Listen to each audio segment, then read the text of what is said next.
Hola a todos y a todas, bienvenidos, bienvenidas a esta mañana acá en Chile un poco fría. Eh, Les doy a todos la más cordial bienvenida a este webinar gratuito Introducción a la localización de videojuegos. Vamos a esperar un par de minutos para que más personas se puedan integrar a la sesión del día de hoy. Les doy la bienvenida, por favor, usen el chat para contarnos desde dónde se están conectando y cuéntenos un poquito cómo estuvo su semana. Eh, Agradezco que se estén conectando Nicolás, María Victoria, Pamela, Cinia, Vicente, Sergio, Sara. Muy buenos días, Egor, Sonia. Estamos muy contentos de, como siempre, tener mucha convocatoria en nuestras actividades. El día de hoy, un tema que a todos acá en Verbaula nos gusta mucho, que es el tema de la localización de videojuegos. Patricia, saludos desde México.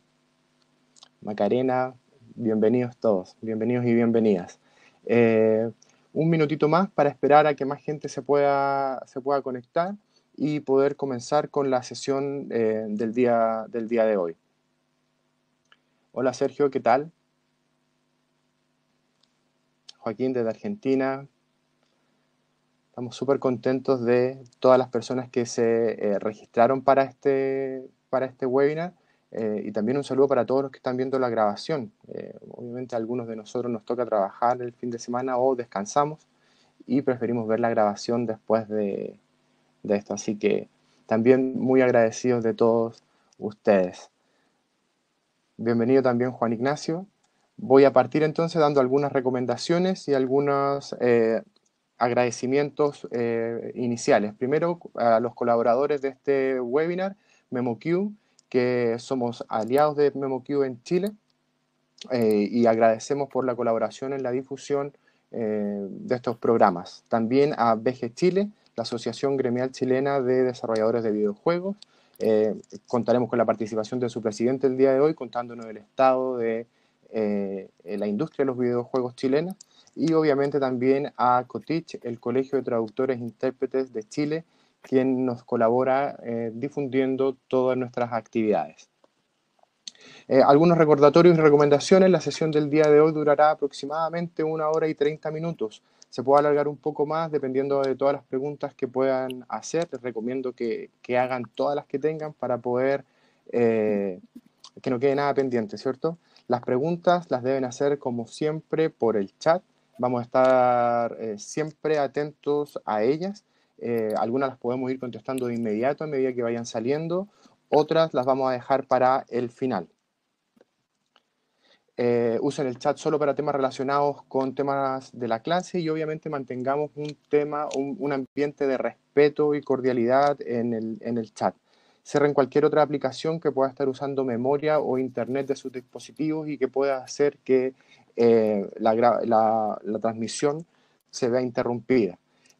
Hay un botón que todos ustedes tienen si lo están viendo en un dispositivo móvil que dice reconectar. Si se queda el audio pegado o el video pegado, ustedes aprietan ese botón y se va automáticamente a reconectar.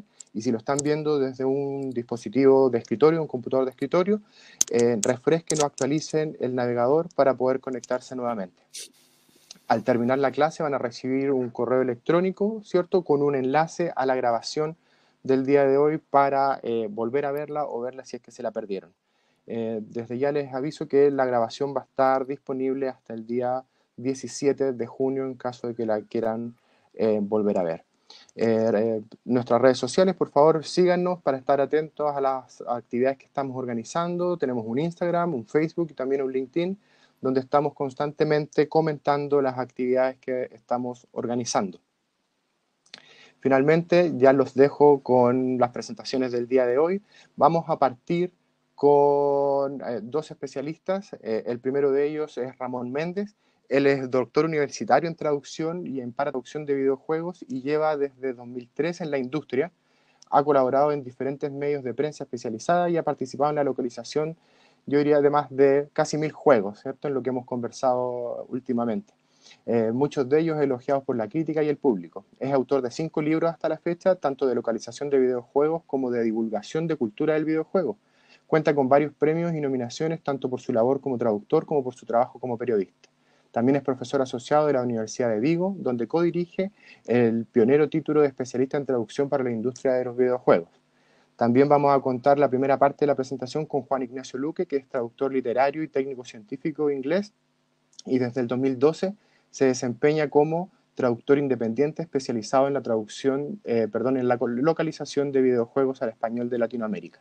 Ha traducido y revisado más de 2,5 millones de palabras en numerosos juegos y desde títulos, que van desde AAA hasta pequeños videojuegos independientes. Juan Ignacio, Ramón, bienvenidos esta mañana de Chile, tarde para ti Ramón, mañana también creo para ti Juan Ignacio.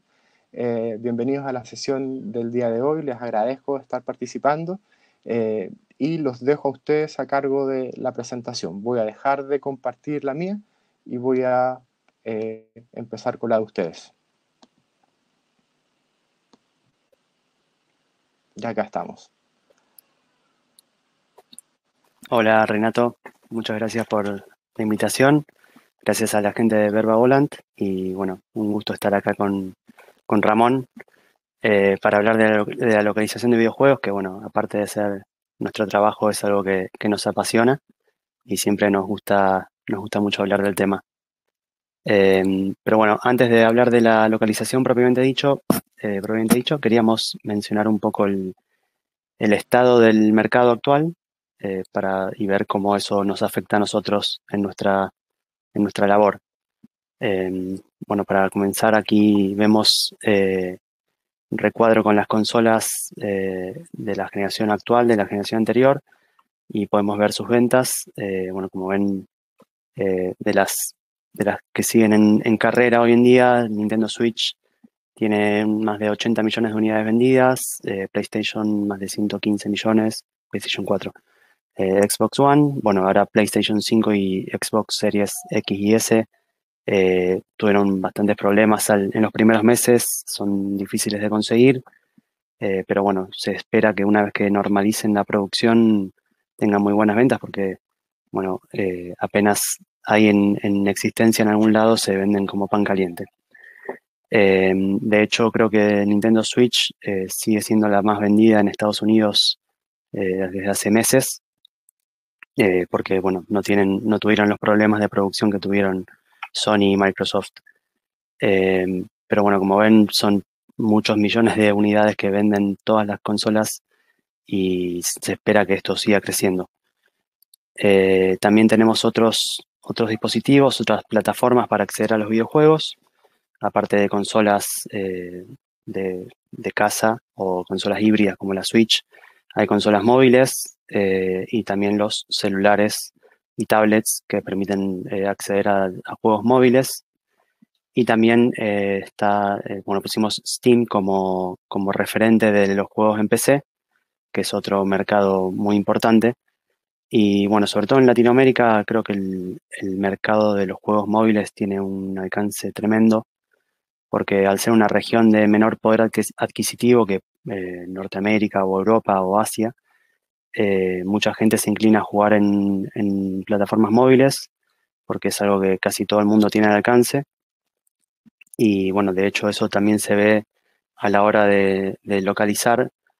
Muchas distribuidoras o desarrolladoras se inclinan por localizar sus juegos móviles al español de Latinoamérica y al portugués de Brasil, porque saben que acá tienen un alcance tremendo y no sucede lo mismo tal vez con las consolas o con los juegos de PC que requieren una PC potente, digamos. Entonces es un mercado que en Latinoamérica está muy vigente y crece mucho y es algo que nos afecta directamente como localizadores hispanoamericanos. Hay distintos factores del éxito actual de los videojuegos. Lo vamos a ver en detalle más adelante el tema del mercado latinoamericano propiamente dicho, pero a nivel mundial algunos de los factores son, por ejemplo, las nuevas plataformas, como mencionábamos el asunto de la Nintendo Switch, que es una consola híbrida que permite que cualquiera juegue desde el televisor como una consola tradicional o en cualquier parte como una consola portátil. Bueno, también en ese sentido entran en juego los celulares cada vez más potentes que permiten jugar juegos más complejos, que eso también lleva a que muchos títulos conocidos o franquicias reconocidas a nivel mundial tengan hoy en día su versión o un spin-off para celulares. Por ejemplo, el PlayerUnknown's Battlegrounds tiene una versión para móviles. Hay un montón de franquicias que les venden, las empresas les venden los derechos a otras desarrolladoras o a otras empresas distribuidoras para que creen un juego con personajes conocidos o en universos que los jugadores ya conocen, con el fin de llegar a un público que tal vez no puede jugar esos juegos en una consola o en una PC muy potente. También otro de los factores del éxito son los nuevos periféricos, por ejemplo, los cascos de realidad virtual. Si bien no es un mercado que sea masivo a nivel mundial todavía, está mostrando un crecimiento constante año a año y yo creo que, yo no creo, pero se espera que el crecimiento siga y por eso cada vez más desarrolladoras apuntan a juegos de realidad virtual. También, bueno, como mencionábamos, el mayor número de usuarios potenciales, al haber tantas posibilidades, tantas formas de acceder a los videojuegos, todo el mundo hoy en día puede ser un jugador o una jugadora. Cualquiera que tenga un celular en su casa puede dedicarse a jugar videojuegos y las empresas lo saben y por eso se dedican a explorar todos los tipos de mercados que puedan. También tiene que ver esto con los distintos tipos de jugadores, porque tenemos jugadores que se dedican exclusivamente a jugar en PC, jugadores que juegan solamente en consola, jugadores que juegan solamente en dispositivos móviles y algunos que juegan en varias plataformas al mismo tiempo. Al mismo tiempo también hay un mayor número de empresas de videojuegos, que esto creo que se crea como un círculo virtuoso, que al haber más consumo, más demanda de videojuegos y de todo tipo, en todo tipo de plataformas, eso lleva a que haya una mayor cantidad de empresas dedicadas a desarrollar videojuegos y eso a su vez genera un mayor alcance, un mayor crecimiento del mercado y el círculo virtuoso sigue porque cada vez eso genera que haya más empresas que que crean videojuegos. Y la disminución de costos para el usuario, esto es algo muy importante porque no solo tiene que ver con lo que mencioné de los celulares, de las tablets, que son dispositivos por ahí más baratos que una consola o que una PC de alta gama. También últimamente están muy de moda los servicios de suscripción de videojuegos, como por ejemplo el Xbox Game Pass o PlayStation Plus, o bueno, EA Play, hay un montón de opciones que le permiten a los usuarios pagar una suscripción mensual y tener acceso a un determinado catálogo de juegos en vez de tener que pagar, por ejemplo, no sé, $60 por un juego AAA. Quizás estos servicios de suscripción les permiten jugarlo más adelante, no en el momento en que se ponen a la venta, pero pueden pagar mucho menos y tener acceso a un catálogo importante de juegos y eso in- significa que mucha más gente que por ahí antes no compraba una consola porque no podía pagar uno o dos juegos por mes a 50, $60. Hoy en día lo hace porque sabe que con estas suscripciones va a tener un catálogo permanente de juegos considerable.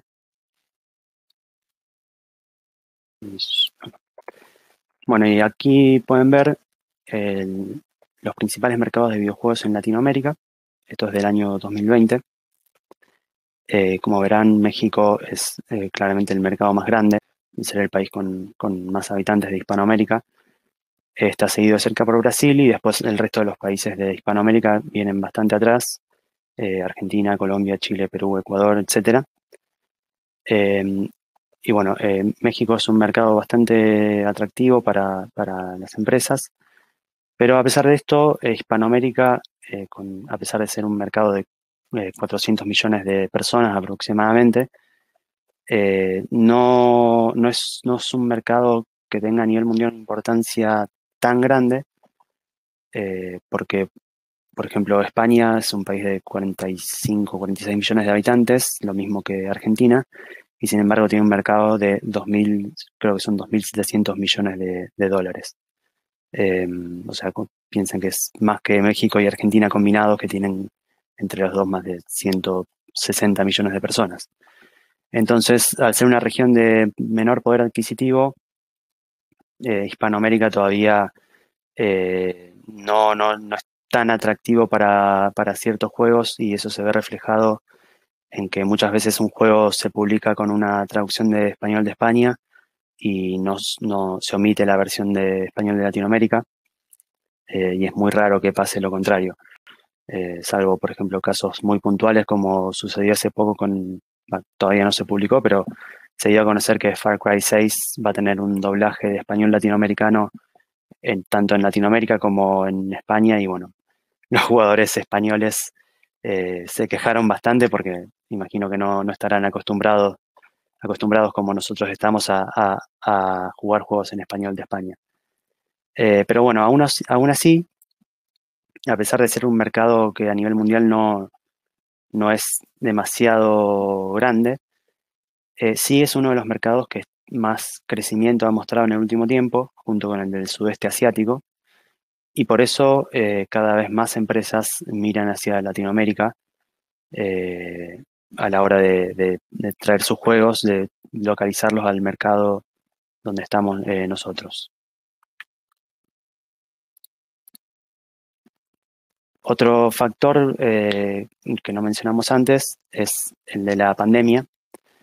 En 2020, bueno, obviamente la pandemia afectó a todo el mundo y a todos los sectores de la economía. Y bueno, en el caso de los videojuegos tuvo un impacto que generó un crecimiento fenomenal. En Latinoamérica se espera que duplique su tamaño el mercado para 2023 con respecto a 2017. Y para fin de 2020 se esperaba que hubiera cerca de 300 millones de usuarios. O sea, un crecimiento enorme. Y según la agencia Newzoo, América Latina es uno de los mercados con mayor potencial de crecimiento, como mencionaba anteriormente, junto con el sudeste asiático. Por eso que cada vez más empresas ponen los ojos sobre nosotros. La pandemia también influyó mucho en el crecimiento del streaming de videojuegos. Por ejemplo, Twitch tuvo un crecimiento del 83% en cuanto a la cantidad de horas de visualización de contenido en el 2020. Y, por ejemplo, el mercado de videojuegos de PC creció un 16% en el año pasado, y lo cual indica que la necesidad del público por consumir no solo videojuegos, sino contenido relacionado con los videojuegos, como es en el caso del streaming con Twitch y YouTube, es cada vez mayor. Hay una demanda de un crecimiento de toda la industria del ocio, que también seguramente no estoy tan al tanto del tema, pero seguramente también se ve dar en la industria audiovisual con el streaming. Hay un crecimiento fenomenal de la demanda del público, y eso nos afecta a nosotros, a los localizadores, porque al haber más demanda, al haber más ventas, hay cada vez más juegos, un público mayor, y eso significa que nosotros tenemos más trabajo, por suerte, o que hay más oportunidades de trabajo. Pero vayamos propiamente a lo que es el proceso de localización. La localización consiste no solamente en la traducción, como vamos a ver en detalle más adelante, sino que es adaptar un producto, en este caso un videojuego, de un mercado a otro. Bueno, yo soy traductor de inglés. Por lo general los productos con los que trabajo son productos desarrollados en Europa o en Estados Unidos, aunque también hay algunos desarrollados en China, y hay que adaptarlos de un mercado como el norteamericano, el europeo o el asiático al mercado hispanoamericano.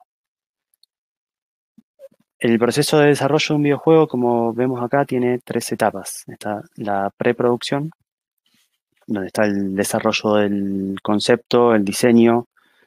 Luego viene la producción, donde está la implementación. Y la postproducción, donde está el desarrollo y, una vez más, digamos, la salida del producto al mercado. Dentro de la localización está relacionada con las tres partes, con la preproducción, la producción y la postproducción, de distintas maneras. Por ejemplo, en la preproducción está muy ligada con la parte de los desarrolladores, porque los desarrolladores durante la preproducción tienen que crear lo que se denomina el kit de localización.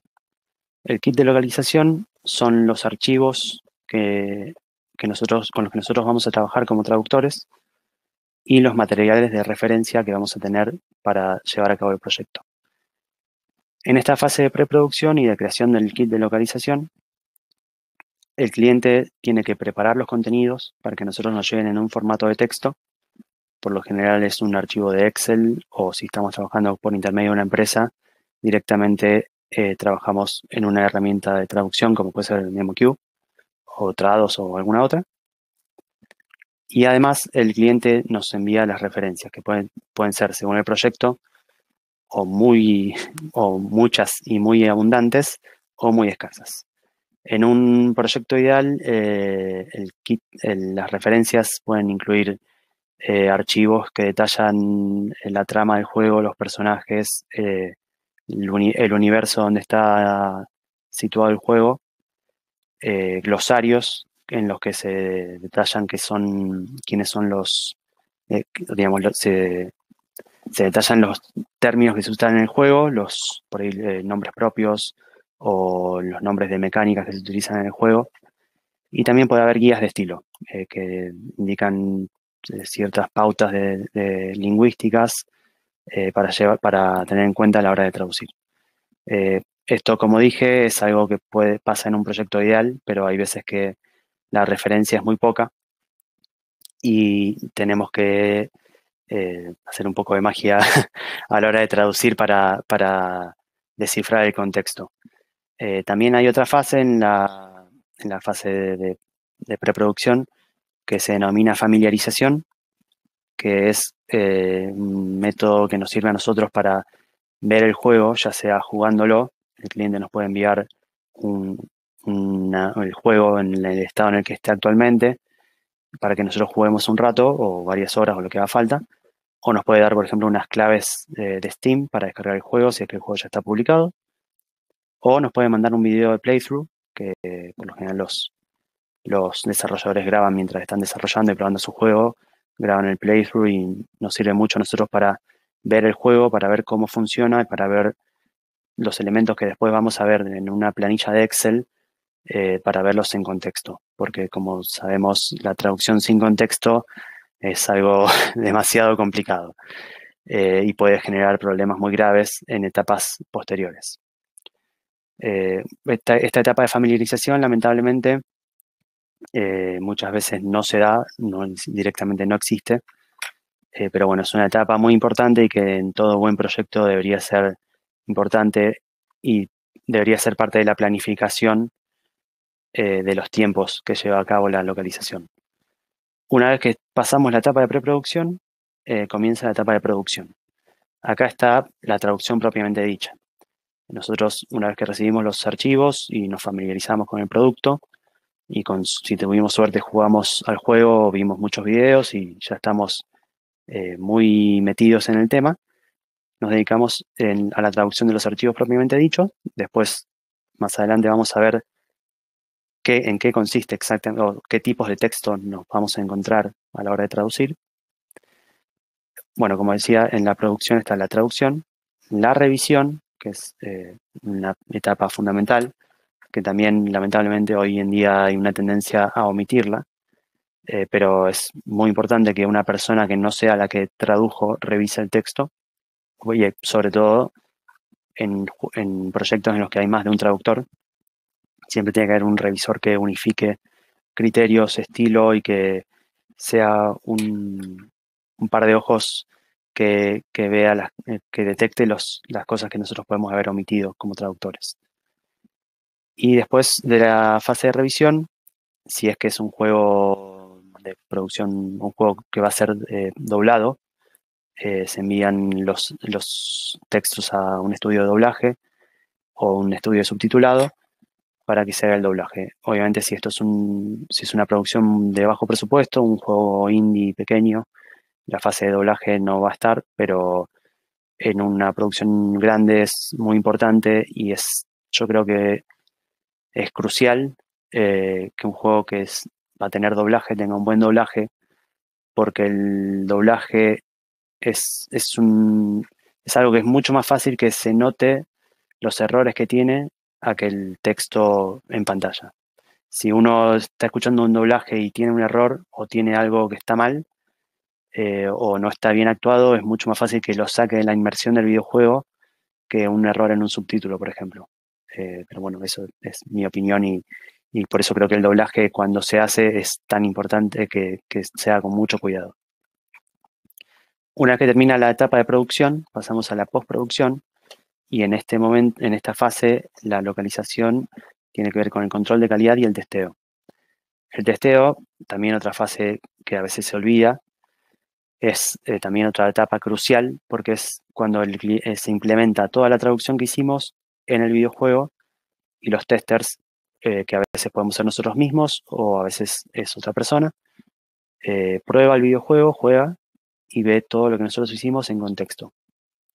Y ahí se pueden detectar errores que los traductores cometimos por falta de contexto o porque, por ejemplo, no estábamos al tanto de que había un botón que tenía un límite de caracteres y nos pasamos y se ve que el texto queda fuera del botón.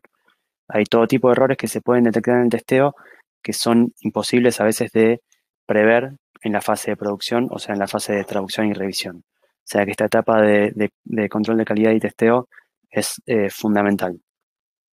Y una vez que se termina con esto, también está la localización del marketing, del sitio web, de la página de la tienda, como puede ser la tienda de Steam o la tienda de PlayStation, que esa etapa también es muy importante porque va a ser lo primero que vea el potencial usuario, ¿no? Si uno entra a una página de Steam y ve un texto horrible que no lo atrae, que no le dan ganas de jugar a ese juego, probablemente sí, tal vez te llame la atención el video, pero si no te venden la premisa del juego de una manera que a vos te llame la atención, es muy probable que no termines comprando el juego. Y bueno, aquí vemos toda la gente que está involucrada en un proceso de localización. Tenemos un gestor de localización, una gestora de localización, hay gestores de traducción, está el gestor de proyecto de traducción, el traductor o los traductores, el revisor, o bueno, si el proyecto es muy grande, a veces hay más de un revisor. Está los actores de doblaje, el director de doblaje, luego el ingeniero de localización, luego el gestor del control de calidad de localización, y el equipo de control de calidad tiene por lo general un jefe que es quien lleva adelante el proyecto, un técnico y los testers. Y los testers son los que juegan viendo la traducción ya implementada en el juego. Y luego, bueno, está la prensa especializada. Hay eventos, por ejemplo, en los que hace falta interpretación, charlas especializadas o presentaciones de productos ante el público. Y bueno, como mencionamos antes, las otras localizaciones de productos de marketing, de sitio web del juego, etcétera, etcétera. También, por ejemplo, la traducción de las cajas de donde se venden los juegos. Esa es otra tarea importante que no es para menospreciar. Y bueno, a continuación tenemos los diferentes tipos de texto que vamos a encontrar dentro del juego, que acá le doy paso a Ramón para que continúe. Ramón. Sí, estaba conectando todo. Bien, pues un poco lo que... Está en silencio tu micrófono, Ramón. ¿Está en silencio mi micrófono? Yo te escucho. ¿Así? ¿Se me oye? ¿Me oís? En teoría está todo conectado. Yo sí, yo te escucho. ¿Sí? ¿Se me oye? Sí, sí. Súper, soy solo yo entonces. Bueno, pues venga. Si alguien tiene algún problema y no me oye, que lo comente en el chat. No vaya a ser. Pues bueno, nos comentaba eso. Juan nos puso un poco en situación de cómo funciona la industria. Y ahora vamos a ver eso, lo que nos incumbe más directamente, que son los diferentes tipos de texto que nos podemos encontrar dentro de un videojuego. O sea, los textos que se localizan y con los que trabajamos. El primero de ellos es el más común, es lo que se suele llamar in-game, que claro, el 100% de los videojuegos van a tener este in-game, el 100%. Porque por muy pequeño que sea el juego, por muy juego de móviles, de celulares, que pueda tener poco texto y tenga solo los menús de iniciar partida, etcétera, etcétera, pues va a tener esos menús sí o sí y va a tener esos mensajes de plataforma, pues eso, cómo guardar partida, se ha producido un error a conectar a internet, etcétera, etcétera. Es decir, esos textos básicos de in-game son una constante. Entonces, es el tipo de texto más habitual, no necesariamente el más numeroso. Generalmente un juego va a tener, si es un juego en diálogos o cualquier otro tipo de texto, va a tener mucho más texto de otras cosas que in-game en sí mismo.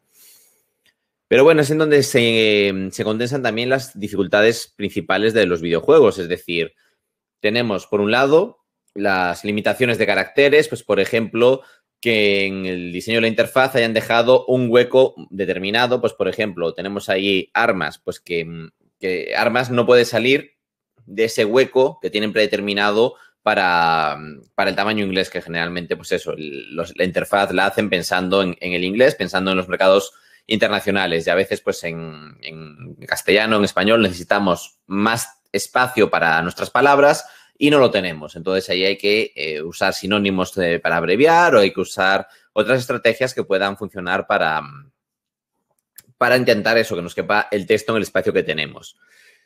También es donde entran aquí lo que se llaman códigos y variables. Por ejemplo, el hecho de que, como podemos ver aquí, haya texto de distintos colores, y eso implica, luego veremos algún ejemplo, que a la hora de traducirlo va a haber código especial de programación, HTML, etcétera, etcétera, en el que pues indica dónde empieza el código de color y dónde termina, de tal modo que el texto que está dentro de esas indicaciones, pues es el que aparece del color que se le haya indicado desde el propio código. Y luego están las variables, que las variables básicamente es un código especial que hace que cuando el juego coge esa frase, la variable que tienes ahí la cambia por algún elemento al azar que viene cogido, pues, por ejemplo, de un listado de objetos, o en este caso, pues yo qué sé, el daño aumenta un 19%. Pues en estos casos suele ser el daño aumenta por ejemplo, porcentaje S. Y ese porcentaje S se cambia por el porcentaje que el juego considere que tiene que aplicarle en ese momento en este caso, a esta arma. Luego el in-game puede tener también muchas más complicaciones. Por ejemplo, en este caso, los nombres de las armas son generadores aleatorios. Por ejemplo, ese arma eléctrica devastador del asesino es un nombre que se genera aleatoriamente. Pues, por ejemplo, hay 100 tipos de arma, pues, por ejemplo, martillo, arma, escopeta, espada, báculo, lo que sea. 100 adjetivos, pues, por ejemplo, eléctrica, bueno, en este caso, bueno, sí, valdría eléctrica, de fuego, etcétera, etcétera. 100 sufijos, devastador del asesino, increíble, impresionante, de Thor, lo que sea. Y a partir de ese listado de 100 elementos para cada una de las partes que componen el nombre del arma, pues el juego las mezcla totalmente al azar para crear nombres. Obviamente esto no pasa en todos los juegos. Generalmente la mayoría de los juegos pues prefieren tener una cantidad determinada de armas y ya definidas, indicándole pues el nombre, etcétera, etcétera, pero hay juegos en los que, por lo que sea, pues sobre todo estos shooter, pues apuestan mucho por los nombres de armas aleatorios para, pues eso, poder generar aleatoriamente armas y que los nombres no sean siempre iguales. Y en estos casos, pues claro, hay que tener mucho cuidado con eso, con que el juego va a coger al azar, y entonces puede haber casos en los que se nos genere una incongruencia de género entre el nombre del arma y los adjetivos. Hay que tener mucho cuidado con eso. En este caso, por ejemplo, pone ahí arma eléctrica devastador, que igual tendría que ser devastadora. Bien, aparte del in-game en sí mismo, luego está todo el tema de los subtítulos, que es, bueno, es lo más parecido, comillas, a la traducción audiovisual de cine y de series, que no tiene nada que ver, realmente son formas de trabajar muy diferentes, pero básicamente lo que se trata es de tener el subtítulo para que la secuencia de vídeo que se está viendo, que pueda no estar en nuestro idioma, pues hacer un subtítulo que transmita el mensaje al jugador. En ese aspecto, pues bueno, a diferencia de otras industrias, lo que decíamos de cine y televisión, pues igual hay una serie de estándares, normas y formas de trabajar un poco asentadas, pero en los videojuegos no se trabaja así, se trabaja un poco más al azar, de tal modo que los desarrolladores dicen, oye, tengo este hueco en la interfaz, en este hueco es donde me cabe el subtítulo. Y entonces, pues con eso trabajamos. Generalmente, si el juego está doblado, nosotros trabajamos para el doblaje, hacemos el doblaje y luego ese mismo texto del doblaje se reutiliza en el subtítulo, tal cual el mismo texto. Y aquí es, bueno, pues ya os digo, si el juego es medianamente grande, aquí es donde está el grueso del texto con el que trabajamos. Es decir, aquí es donde hay una cantidad ingente de trabajo. Y bueno, pues eso, lógicamente este tipo de textos prima muchísimo la naturalidad, el que fluyan bien, etcétera, etcétera. Y aquí, pues, por ejemplo, pues como comentaba antes Juan, es importante también tener en cuenta las variedades del español, que hay juegos que las tienen en cuenta y hay juegos o desarrolladoras que no las tienen tan en cuenta. De tal modo que, lógicamente, un juego, para que funcione bien, tiene que ser lo más natural posible. Y eso implica, pues eso, que tendría que haber pues una versión española, una versión chilena, una versión argentina, una versión mexicana, etcétera, etcétera. Y dentro de eso, pues por motivos de presupuesto y tal, pues se reduce al absurdo muchas veces en español de España o español de Latinoamérica, como que si en Latinoamérica se hablase un idioma homogéneo, etcétera, etcétera. Que bueno, ahí queda mucho trabajo por hacer. Sí que es verdad que sobre todo para páginas web, etcétera, y marketing, pues se trabaja un poco más, se tiene más cuidado con esto, pero a la hora de hacer el subtitulado y los doblajes no se tiene todavía tan en cuenta como se debería. Luego, otro tipo de textos, bueno, ya sabéis que a día de hoy los juegos son enormes y muchas veces pues tienen estas complejidades de yo qué sé, la historia es tan elaborada que pues en vez de consecuencias de vídeo, pues se cogen documentos, se cogen libros, se recogen diarios, etcétera, etcétera, a través de los cuales se cuenta mucha información del pasado del juego, de los pasados de los personajes, etcétera, etcétera. Muchas veces, si ya de por sí cualquier de estos documentos es a todos los efectos traducción literaria, porque realmente estamos traduciendo pues un diario, un relato corto, un libro, etcétera, etcétera, pues están pensados como si estuvieses cogiendo un libro de la vida real, entonces sería una labor de traducción literaria realmente. Y dentro de eso, pues eso, hay algunos que incluso realmente es traducción literaria ya sin paliativos, porque, por ejemplo, en este caso que estamos viendo, que es de Lost Odyssey, el juego de Xbox 360, que los protagonistas son unos inmortales que han perdido la memoria, han perdido sus recuerdos, y entonces en determinados momentos de la historia tienen flashbacks para recordar un poco su pasado. Y esos flashbacks se presentan en texto, como estamos viendo en pantalla. Este sería uno de ellos. Hay como unos 33 flashbacks a lo largo de la historia y se presentan con texto. A ver, está puesto de forma elegante, pues yo qué sé. Si, por ejemplo, el texto pone, pues soplaba una suave brisa, pues oye el sonido del viento y las letras aparecen como si estuviesen arrastradas por el viento, como si fuesen cayendo mecidas por el viento y, o sea, lo ponen un poco de forma visual para que gane en pantalla, pero no dejan de ser eso, un relato corto, o sea, donde además de unas 3.000, 5.000 palabras cada uno de estos relatos, y de hecho en Japón se publicaron como libro independiente del juego, es decir, el recopilatorio de todos estos 33 relatos, 30-33, se publicaron como libro, los escribió, que no lo creo que no lo dije, los escribió un literato, un escritor japonés muy famoso que ganó premios de literatura, etcétera, etcétera, o sea, una persona de renombre reconocida. Y entonces, claro, eso es traducción literaria a todos los efectos. A mayores de eso, pues claro, ya a día de hoy hay juegos que directamente son visual novels, novelas visuales en las que pues el 100% es como una novela y el 100% es texto y, lógicamente, hay que darle ese enfoque más narrativo propio de la literatura, lógicamente. Bien, estos son los principales tipos de texto que nos encontramos dentro del juego. Y lo que decía un poco también Juan antes, que el problema es que cuando trabajamos muchas veces el juego todavía está en pleno desarrollo. ¿Qué implica eso? Implica que no tenemos mucha información, implica que el juego no existe, no podemos jugar al juego y para nosotros lo que vemos es básicamente esto. El Excel es un poco la herramienta básica de esta industria, es la que más se utiliza por la facilidad que tienes para sacar los textos del juego a un Excel y del Excel para volver a integrarlos dentro del juego. A nivel de programación, pues da muchas facilidades, sobre todo cuando se trabaja con XNA y otras plataformas de desarrollo pues basadas en sistemas de Microsoft. Y eso, como podemos ver en este ejemplo, pues ya veis que esto sería todo in-game, lo que decíamos al principio, pues aquí tenemos listas de objetos, tenemos código y tenemos variables, que como veis, pues por ejemplo, el código en la línea 20, show Francis, y Francis está entre dos códigos, uno el NPC de apertura y luego el de cierre NPC. Que eso pues implica que Francis va a aparecer de un color diferente al que luego va a aparecer Cooking Skills, que cuenta como item, etcétera, etcétera.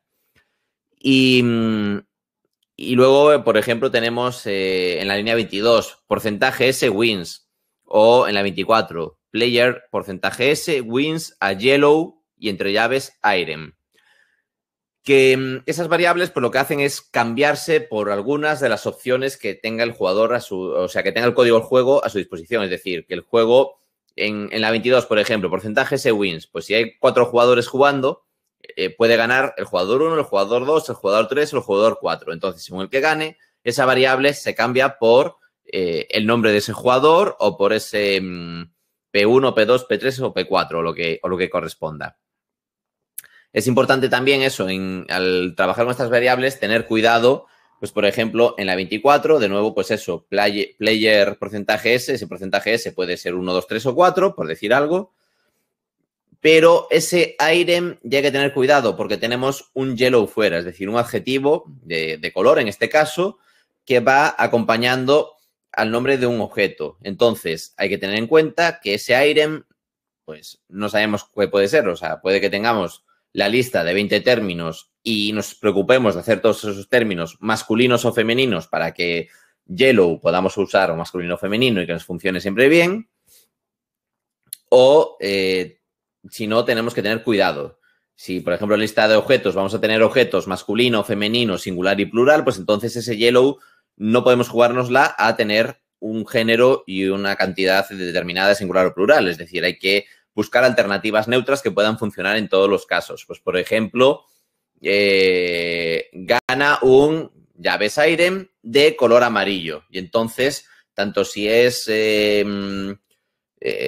pantallas o personas o niño o niña, pues da igual, porque, bueno, una niña de color amarillo, se me ha quedado un poco raro, pero bueno, la idea es esa, ¿no? Que si dejamos una fórmula neutra, nos va a dar un poco más igual por qué se sustituye al ítem, porque lo tenemos cubierto para masculino, femenino, singular, plural y cubrir todas las posibilidades que nos surjan. Bien, esto del código y las variables es una cosa que suele impresionar mucho de primeras porque parece como mucha información. Siempre nuestros alumnos siempre nos comentan, Dios mío, es que parece que hay que saber programación, etcétera, etcétera, pero es costumbre. O sea, esto te los acabas aprendiendo a base de verlos y de trabajar con ellos, que es la única manera de salir al paso. Lógicamente, en este pequeño webinar que estamos haciendo, pues no nos va a dar tiempo, lógicamente, a acostumbrarnos, pero vaya, que no son difíciles, impresionan más de lo que realmente son.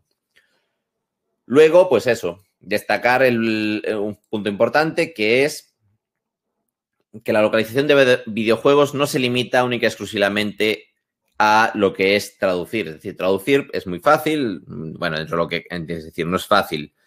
Traducir tiene muchas complicaciones de por sí, desde el punto de vista de la textualidad, etcétera, etcétera. Pero no se trata solo de trabajar con el texto, que es lo que quiero decir. O sea, trabajar con el texto es relativamente fácil. La complicación empieza cuando en un videojuego el texto está unido a la imagen. Es decir, tú cuando estás jugando tienes una imagen, un elemento visual, tienes un texto, y a mayores tienes el elemento sonoro de la música que puede aportar algo, etcétera, etcétera. Entonces, en estos casos hay que tener en cuenta muchísimas cosas. Vamos a poner un par de ejemplos.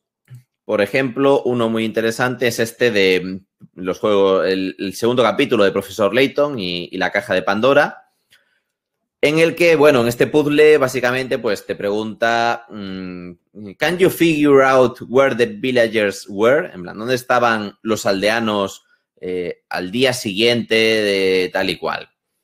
Y la idea es que la fuente, como podemos ver, pone 8, 12, red.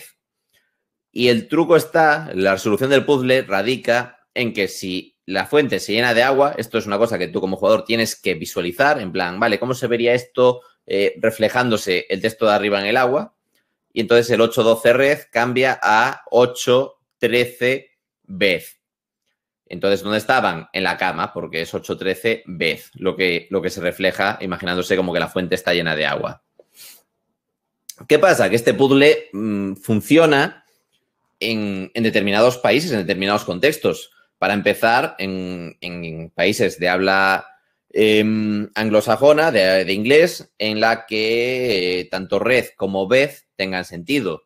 Esto un público en nuestro idioma puede saberlo, puede no conocer estas palabras. O sea, obviamente habrá gente que tenga un dominio del inglés.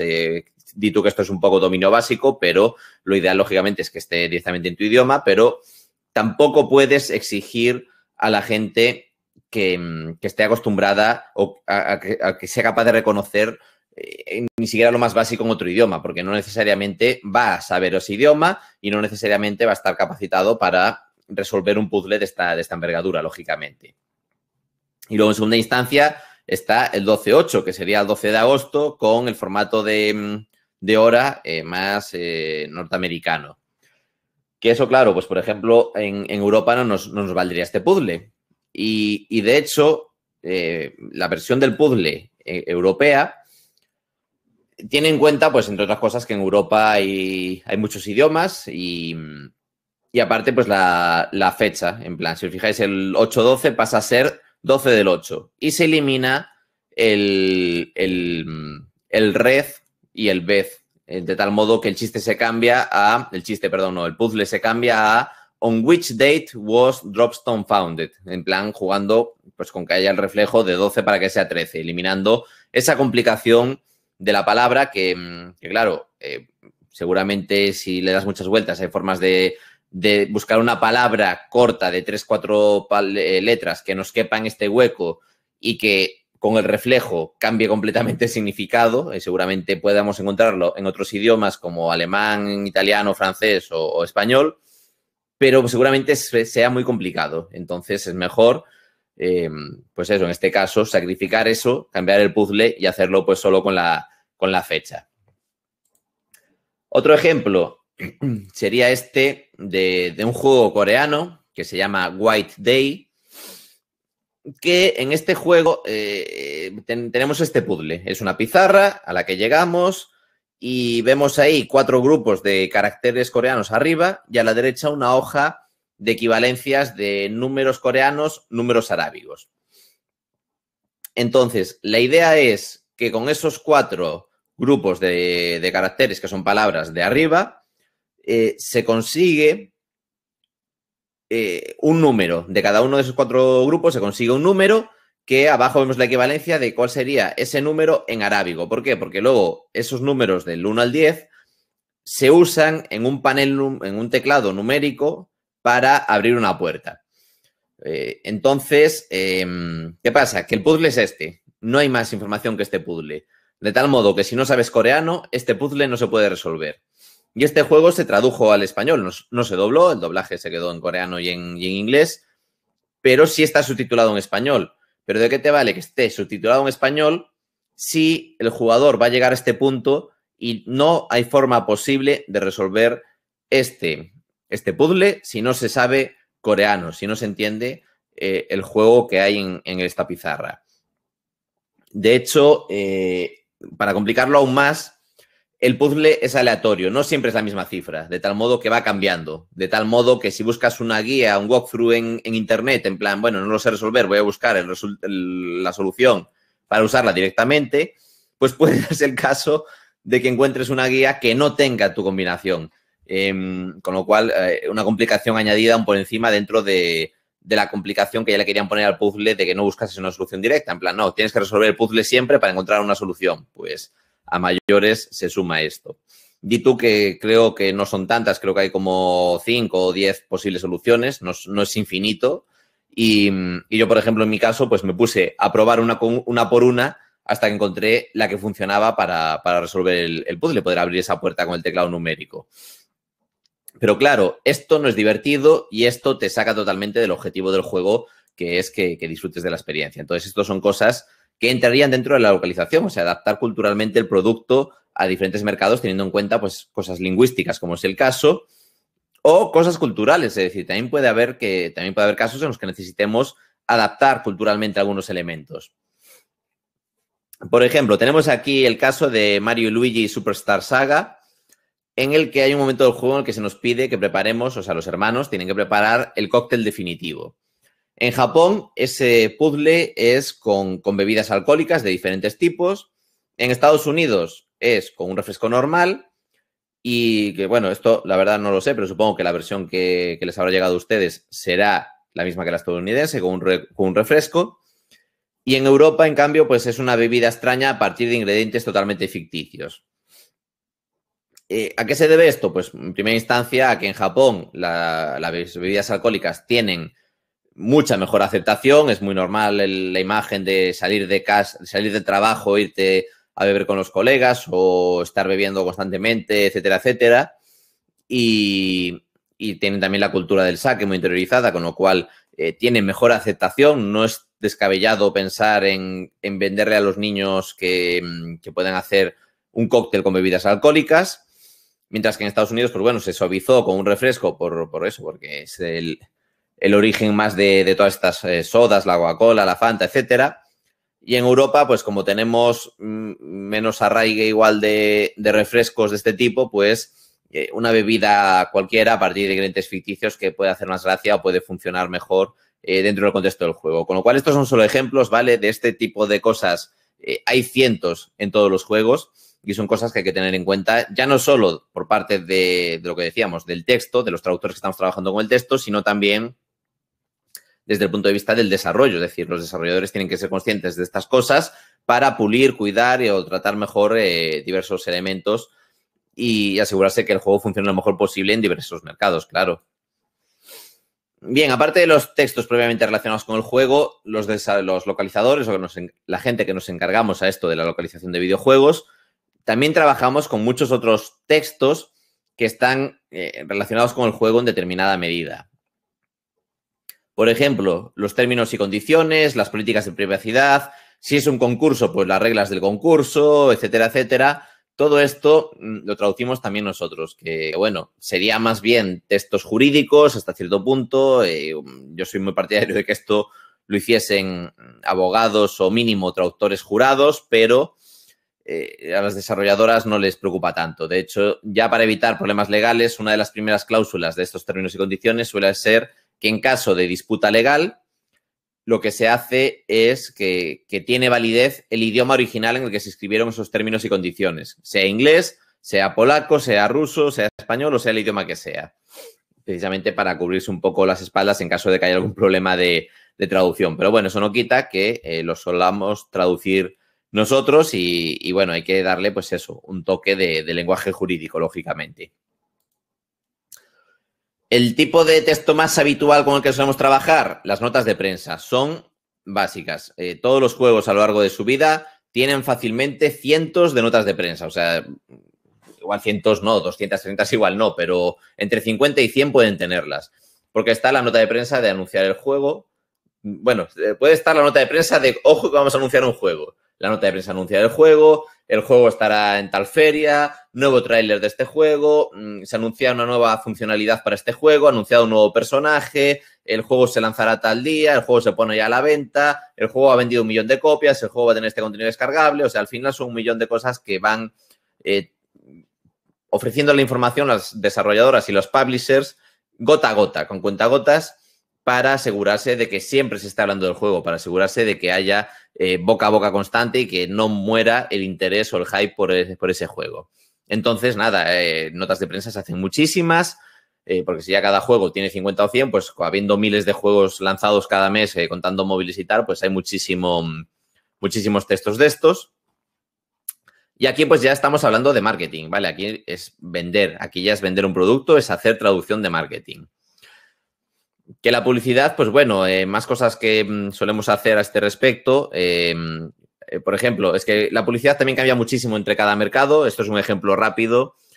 A principios de los 90, por ejemplo, Sega tenía esta clase de publicidad en Estados Unidos y que eran pues una publicidad que pues para el mercado estadounidense en aquella época funcionaba muy bien, jugando con la sexualidad, jugando con dobles sentidos, etcétera, etcétera, y atacando a la compañía, que bueno, esta es la época en la que Sega tenía una publicidad que decía Genesis does what Nintendo don't, o sea, atacando directamente eso a los rivales, que a día de hoy eso yo creo que es hasta motivo de demanda, a día de hoy no creo que se pudiese hacer. Y lógicamente esta publicidad, pues por ejemplo, a nosotros en España en esa misma época no hubiese valido en absoluto, de tal modo que nosotros teníamos aquí pues una publicidad más relajada, más tranquila, pues yo qué sé, juego y resumencito y vive una aventura Sega, o sea, todo mucho más relajado, pues acorde a que eso, la sociedad española en aquel momento, pues acogía mejor este tipo de contenido que el otro. Entonces, la publicidad es algo que se amolda muchísimo a cada tipo de mercado, lógicamente. Luego también nos solemos encargar, ojo, también muy importante, de todo esto que son banners publicitarios, etcétera, etcétera, ¿vale? Que es muy fácil en estos, como son de poco texto, confiarte y cometer errores, pues como por ejemplo, tenemos aquí un ejemplo en el que llévate lo escribieron con B. Son 5 palabras y de las 5 palabras una ya tiene una falta de ortografía, que esto es un problema importante de imagen para el producto, lógicamente. La publicidad tiene que funcionar y tiene que contactar con el usuario, tiene que contactar con el comprador y, lógicamente, si hay faltas de ortografía o no se entiende el mensaje, pues la gente no va a responder positivamente a tu campaña de marketing. Que bueno, ahí luego también está lo de pre-reserva, que realmente es redundante. Una reserva ya es una reserva, no hay una reserva anticipada, lo que puede haber es compra anticipada, en plan, si compras todo el juego de antemano, pues es compra anticipada. Si lo reservas, es una reserva, pero una pre-reserva como tal no existe. Y esto pues seguramente venga derivado de que en inglés sea pre-order y se quedasen con ese pre. Y luego, pues por terminar un poco con las diferencias culturales de marketing, tenemos la teoría del Kirby enfadado, que si os fijáis en la versión japonesa, estos son solo 2 juegos, ¿vale? Son las versiones occidentales, la que nos llegan a nosotros, y las versiones japonesas del mismo juego, pero son solo 2 juegos. Y si os fijáis, en las versiones japonesas, Kirby es feliz, es una bolita rosa, adorable, sonriente y muy feliz. Y en cambio, en la versión occidental que nos llega a nosotros, está con el ceño fruncido y cabreado de mala leche. ¿Y esto a qué se debe? Pues básicamente a que los mercados occidentales prefieren, sobre todo el estadounidense, prefieren esa imagen del héroe como un tío duro, como más héroe de acción, etcétera, etcétera. Y en Japón, pues se acoge mejor pues el que seas una bolita rosa adorable.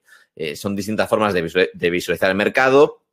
Seguramente yo creo que en Occidente todos los fans de Kirby lo prefieren como bolita rosa adorable o como los memes de internet de un asesino implacable pero siempre con una sonrisa, antes que eso, que por ejemplo ahí en Kirby Air Ride, que va sobre la estrella, tiene una cara que parece como que va a perseguir al malo para vengarse después de que haya matado a toda su familia. Y realmente el juego no transmite esas sensaciones en ningún momento para nada. Entonces, bueno, son dinámicas de marketing porque lo importante es, ante todo, vender y, lógicamente, cuando llegan a la tienda, la portada es un elemento de venta muy importante. Entonces, nada, ejemplos de diversos tipos de localización de elementos del juego, no directamente metidos en el juego, no integrados en el juego, sino de forma externa, pero directamente relacionadas con él, que hay que tener en cuenta pues para asegurarse o para ayudar a que el juego tenga el máximo éxito posible, que cale lo mejor posible en diversos mercados.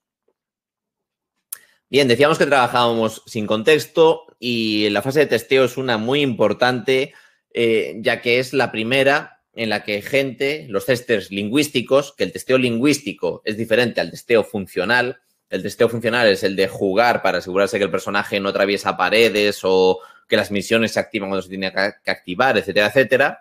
Y el testeo lingüístico es centrado en el idioma, asegurándose de que, por lo que decíamos antes, si tenemos un espacio limitado para un texto, que el texto no se salga de ese espacio y no se expanda por la pantalla, o que el texto tenga sentido dentro del contexto. O sea, por ejemplo, que en la imagen se esté viendo un gato y el texto ponga perro. Pues, lógicamente, eso serían cosas que hay que asegurarse de que funcionan. Y es en la fase de testeo la primera vez que tienen el juego con los textos integrados para poder verlos. Y el testeo es muy importante, ya os digo, en prácticamente todos los juegos. Por ejemplo, en este caso, perdón, de Salt and Sanctuary, pues por ejemplo los desarrolladores decidieron que era buena idea meter traducción automática en el juego porque nadie se iba a dar cuenta y llegaba bien. ¿Qué pasa? Que lógicamente pusieron el juego a la venta con traducciones como esta o con textos como estos. Estás un poco carnosa de restos flotantes, lavado en tierra con el resto de nosotros, que no tiene ningún sentido, lógicamente. Entonces, claro, esto en un testeo se hubiese visto. En este caso no hubo testeo, el juego se lanzó así, hubo muchísimas quejas de aficionados de que el juego no se entendía nada y después sí pagaron una traducción profesional y ahora, de hecho, pues en sus charlas de la Games Developer Conference y demás, insisten muchísimo en el error que cometieron y todo lo que aprendieron de esa experiencia y, pues bueno, al final de los errores se aprende. Pero con un testeo lingüístico, alguien se habría dado cuenta antes de el problema que tuviste con el juego ya en el mercado. Los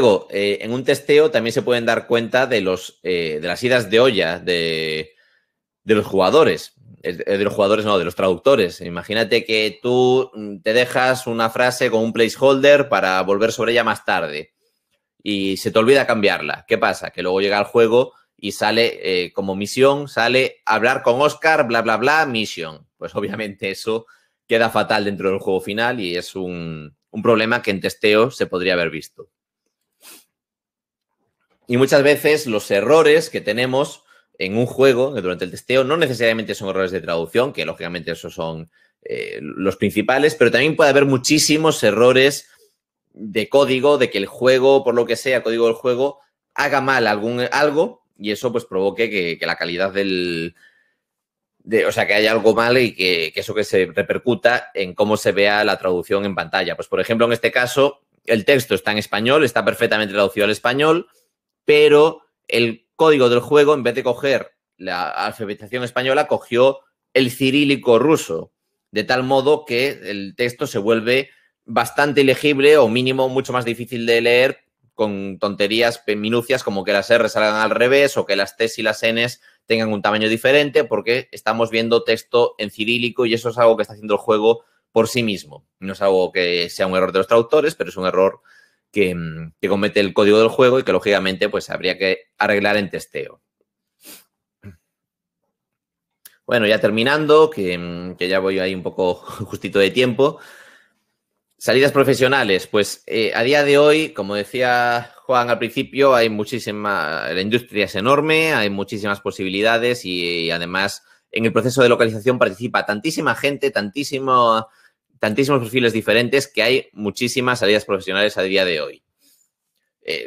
Pero incluso también a nivel de desarrollo propiamente dicho. O sea, si domináis los idiomas, pues obviamente como guionista, como marketing, control de calidad, etcétera, etcétera, habría trabajo dentro de lo que es la industria en sí misma. Y dentro del proceso de localización, pues está la traducción propiamente de juegos, la traducción de marketing, la traducción de elementos paratextuales, que sería todo esto de cambiar imágenes que comentábamos o cambiar una banda sonora, etcétera, etcétera. La traducción para prensa especializada, la revisión de proyectos. Lógicamente, después de la traducción hay revisión, pues gente que se encarga de asegurarse que no haya faltas de ortografía, que no haya errores de traducción, etcétera, etcétera. La gestión de proyectos, el control de calidad, todo esto de testeo lingüístico interpretación de eventos, que a día de hoy pues hay muchísimos eventos de videojuegos y cuentan con interpretación consecutiva o simultánea y ahora ya incluso por streaming, y no solo para la gente que asiste al evento, sino para cualquiera que se conecte a través de Internet. Y luego toda la rama de doblaje, que es todo un mundo en sí mismo. O sea, está el ajustador de sonido, está el director de doblaje, los actores de doblaje, etcétera, etcétera. Total, que hay muchísimas posibilidades profesionales.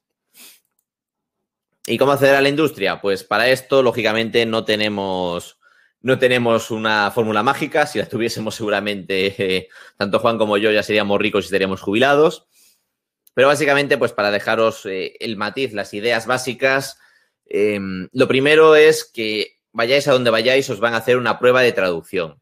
Esa prueba de traducción básicamente es como un examen que no se aprueba con la nota mínima, no se aprueba con un 5. Bueno, la verdad es que no sé cómo se valoran los exámenes en Latinoamérica, porque supongo que variará un poco de cada país.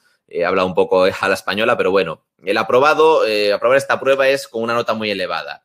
Es decir, pues pongamos que si es de 0 a 10 y el 5 es el aprobado, pues generalmente estas pruebas se consideran aprobadas a partir del 8 o del 8,5. O sea, es una exigencia elevada, a la que además hay que sumar el hecho de que igual hay una oferta de una plaza y nos presentamos 4 personas. Entonces, ya no es el 8,5 el aprobado, es el que mejor prueba de traducción haya hecho. El que mejor lo haya hecho, pues igual la pruebas con un 10 o hay 3 dieces y gana el que ya tiene un matiz más de que le gusta más a quien haya corregido esa prueba, porque ahí la traducción, lógicamente, tiene mucho de subjetivo, tiene muchos detalles que pueden gustar más o menos según quien se encargue de la revisión, lógicamente. Pues las opciones que hay, pues por un lado, ofertas de trabajo que se publiquen y por otro, pues ir nosotros a llamar a puertas de clientes directos, de desarrolladoras o de agencias, etcétera, etcétera. Ahí entra también un poco el tener suerte, ¿vale? Hay un porcentaje de suerte que es inevitable. Pues, por ejemplo, una agencia necesita una persona y hay que tener suerte para contactar con ellos justo en el momento en el que necesiten esa persona. Puede darse el caso de que contactas con la empresa el día después de que hayan fichado a alguien. Pues, lógicamente, ahí hemos tenido mala suerte y no implica que no valgamos, sino que sencillamente nos ha faltado el momento de tener nuestra oportunidad. Lógicamente, en el momento que tenemos nuestra oportunidad, se trata de demostrar nuestra valía, de demostrar que somos capaces de trabajar ahí y darlo todo en todos los proyectos que vayan surgiendo, lógicamente. ¿Y formas de trabajar? Pues se puede ser autónomo, de hecho es lo más habitual, es la forma más habitual, de forma autónoma, cada uno en su casa, pagando su cuota a la seguridad social de cada país y, mientras tanto, pues trabajando con todos los clientes que queramos, aquí o allá, etcétera, etcétera. Existe la figura del autónomo dependiente, que esta figura en algunos países no es legal, de hecho creo que en la inmensa mayoría de ellos no es legal, que básicamente es que tú eres autónomo, te pagas absolutamente tú todo de seguridades sociales y pensiones y todo esto, pero solo trabajas con una empresa que te paga un sueldo fijo. En vez de pagarte por proyecto, por palabra, etcétera, pues te dice, vas a cobrar 1.500 euros al mes, por ejemplo, y en esos 1.500 dólares al mes vas a hacer lo que te mandemos, que a veces, pues yo qué sé, a veces trabajas por una cantidad de texto que si fueses autónomo igual cobrabas 4.000 dólares en vez de 1.500. Eso ya... Eso es lo que tiene ese autónomo dependiente. La única diferencia es eso, que tienes el sueldo fijo, el trabajo asegurado, derecho a vacaciones, o un horario fijo en vez de tener que trabajar pues igual de madrugada o fines de semana, etcétera, etcétera. O sea, tiene las ventajas de estar en un trabajo en empresa, pero con algunas desventajas de autónomo.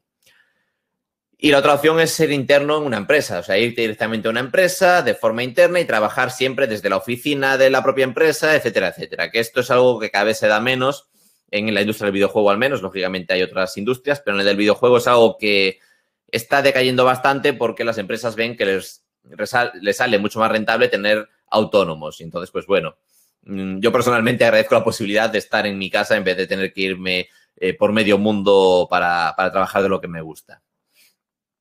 Y luego, nada, tipos de empresa, solo destacar que, lógicamente, hay empresas mejores y otras peores, como en todos los ámbitos. Y sin más, sencillamente que si, por lo que sea, la empresa en la que empezáis no os gusta o tenéis una experiencia muy mala, solamente decir que no es representativo de lo que es la empresa en sí misma, la industria en sí misma, sino que sencillamente habéis caído en un sitio en el que no os sentís a gusto, no comparten vuestra filosofía, pero no es que sea así toda la industria, sencillamente es la mala suerte de haber caído en un mal sitio, pero bueno, incluso aunque estéis en el peor sitio del mundo, os sirve para coger experiencia, por lo que decíamos, para acostumbrarse a códigos y variables y poder ir mejorando, buscando otras empresas, buscando otras posibilidades laborales y hasta encontrar el sitio, el rinconcito en el que nos sintamos a gusto y podamos ganarnos la vida bien con nuestra afición.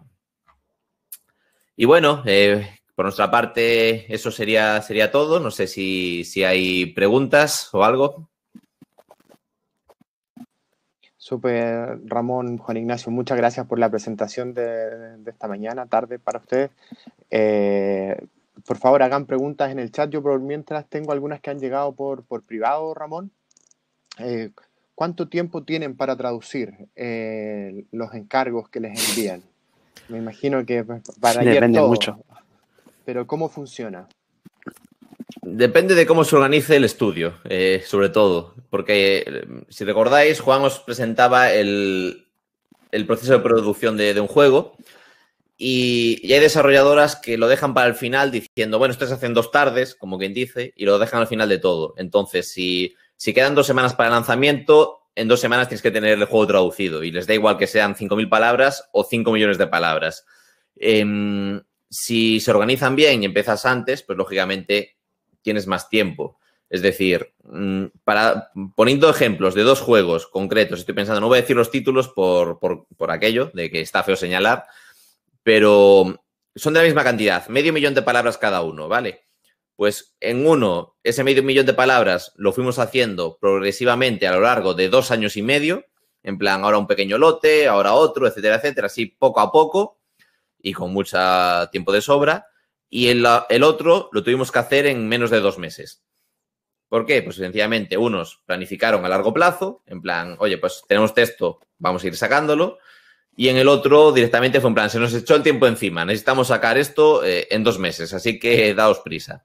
Entonces, pues nada, depende del tiempo que te den las desarrolladoras mayormente. Te entiendo. Y nos pregunta Romina, ¿cómo se cobran estos trabajos? También es muy variable, me imagino, pero ¿nos puedes dar una idea general? Me imagino que como independiente, ¿cómo se cobran estos trabajos? Sí, eso también depende de la empresa con la que trabajes. Si trabajas directamente con un estudio, con una agencia de localización, pero depende mucho. Podés cobrar por transferencia bancaria, por miles de servicios de pago online. Eso es muy variable. También depende de las opciones que tenga cada uno en su país. Hoy puedes cobrar por PayPal, por TransferWise. No sé, hay muchas plataformas de pago. Si trabajas con clientes que no están en tu país, hay muchas plataformas para cobrar de manera internacional, pero depende, eso es muy variable entre cada Ignacio, empresa y cada país. ¿Y es por palabra, por hora, por jornada, por proyecto? ¿Cómo se Y negocia eso? por lo general es por palabra, salvo que, por ejemplo, hagas el testeo, por lo general es por hora, y hay proyectos en los que la revisión se maneja por hora, pero por lo general la traducción sí es por palabra. Perfecto. Bien, están llegando hartas preguntas en el chat. Vamos a leer algunas más para pasar a la siguiente charla, que también va a estar muy interesante. Nos dicen, ¿dónde podemos encontrar glosarios o recursos? ¿Existen glosarios de localización de videojuegos?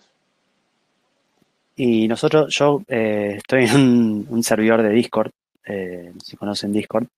Bueno, se formó un grupo de traductores de videojuegos de Latinoamérica y estuvimos trabajando en un glosario colaborativo que está disponible en línea. Ahora voy a pasar el enlace, si querés lo pongo en el chat. Lo que hicimos fue recopilar una lista de términos que obviamente no es exhaustivo, puede haber cosas que no estén, pero entre varios colegas que trabajamos en la localización, hicimos una recopilación de los términos más habituales con los que solemos encontrarnos y hicimos el glosario inglés a español latinoamericano. Fue una tarea colaborativa entre más de 20 personas. Ahí están diciendo la LogFam, sí. Así que bueno, ese es un recurso que está muy bueno porque lo hicimos personas que trabajamos de esto. Y también hay otros online, también hay varias distintas páginas y glosarios, pero no tengo ahora el nombre, no recuerdo el nombre. No sé si Ramón tiene alguna para recomendar. No, es que, a ver, lo de los glosarios la mente es muy general también, es que eso habría que afinar mucho, porque claro, estarían, pues aquí habría, yo diferenciaría incluso tres tipos de texto diferente. Por un lado, lo que son la terminología de plataforma, porque Microsoft, Sony, Nintendo quieren usar términos diferentes, pues por ejemplo para el joystick, pues son términos diferentes en cada plataforma y tal, entonces... Para esos hay un portal terminológico de Microsoft, por ejemplo, que funciona muy bien para buscar términos y la web de Nintendo, pues no te hace un glosario como tal, pero por ejemplo tiene una imagen de Switch con numeritos y te pone cómo se llama cada parte de la consola y esa página la puedes cambiar de idioma, de tal modo que la puedes poner en inglés, en español y comprobar, vale, el 1 cómo se llama en español, etcétera. Hay formas así un poco de trampearlo. Luego estaría lo que son glosarios propios de cada juego, de cada franquicia, porque pues mismamente si te toca un juego de la Segunda Guerra Mundial, pues necesitas glosarios de la Segunda Guerra Mundial. Si te toca un juego de simulación, de carreras, pues te vas a necesitar glosarios de mecánica, de piezas de motor, etcétera, etcétera. Y luego sí, luego está lo que es la terminología general de la industria del videojuego, que eso como tal no se me ocurre nada así, más allá de lo que dijo Juan, de ponerse de acuerdo con otros traductores e ir comentando cosas de forma interna, pues me parece que no hay nada. No, miento, hay un diccionario, en español al menos, hay un diccionario que se llama GamerDic, DIC, y ahí, pues, por ejemplo, se pueden buscar términos, pero es más que nada un diccionario, lógicamente. Vas a encontrar el término ya en español, pero mínimo para comprobar si existe o se usa, etcétera, etcétera, pues puede estar bien. Al final, lo de los glosarios es siempre el gran dilema que tenemos siempre, porque ojalá, mira, yo hasta lo propondría a las universidades como proyecto o algo de investigación, hacer una página que sea glosarios de todo y que allí ya vaya por temas y que haya glosarios especializados de distintos ámbitos y sectores, porque la verdad es que siempre es un problema en todos los ámbitos. Absolutamente, absolutamente. Lo vamos a dejar hasta acá, Juan Ignacio y Ramón, con las preguntas. Les quiero agradecer nuevamente la presentación de hoy día, que estuvo muy buena. Va a quedar grabada por 10 días para que la puedan ver todas las que no pudieron participar o si la quieren ver nuevamente. Y recordarles a todos los participantes que vamos a tener una actividad de formación junto a Ramón y Juan Ignacio de 8 horas en el mes de junio. Les vamos a enviar información a todos los que estén interesados en participar en este curso. Por ahora, muchas gracias por haber participado. Le voy a dar la bienvenida al segundo expositor del día de hoy, al tercero, que es Guillermo de BG Chile. Voy a dejar de compartir esta presentación, ¿cierto? Acá está, hola Guillermo. ¿Me pueden confirmar si se ve la presentación de Guillermo? Sí, perfecto. Bueno, Guillermo es diseñador gráfico y es el actual presidente de BG Chile, que es la Asociación Gremial de Empresas Desarrolladoras de Videojuegos, ¿cierto? De Chile. Guillermo, muchas gracias por haber aceptado la invitación a este tema que creemos que es súper relevante para la industria de los videojuegos. Cuéntanos cómo está la industria de los videojuegos en Chile. Muchas gracias.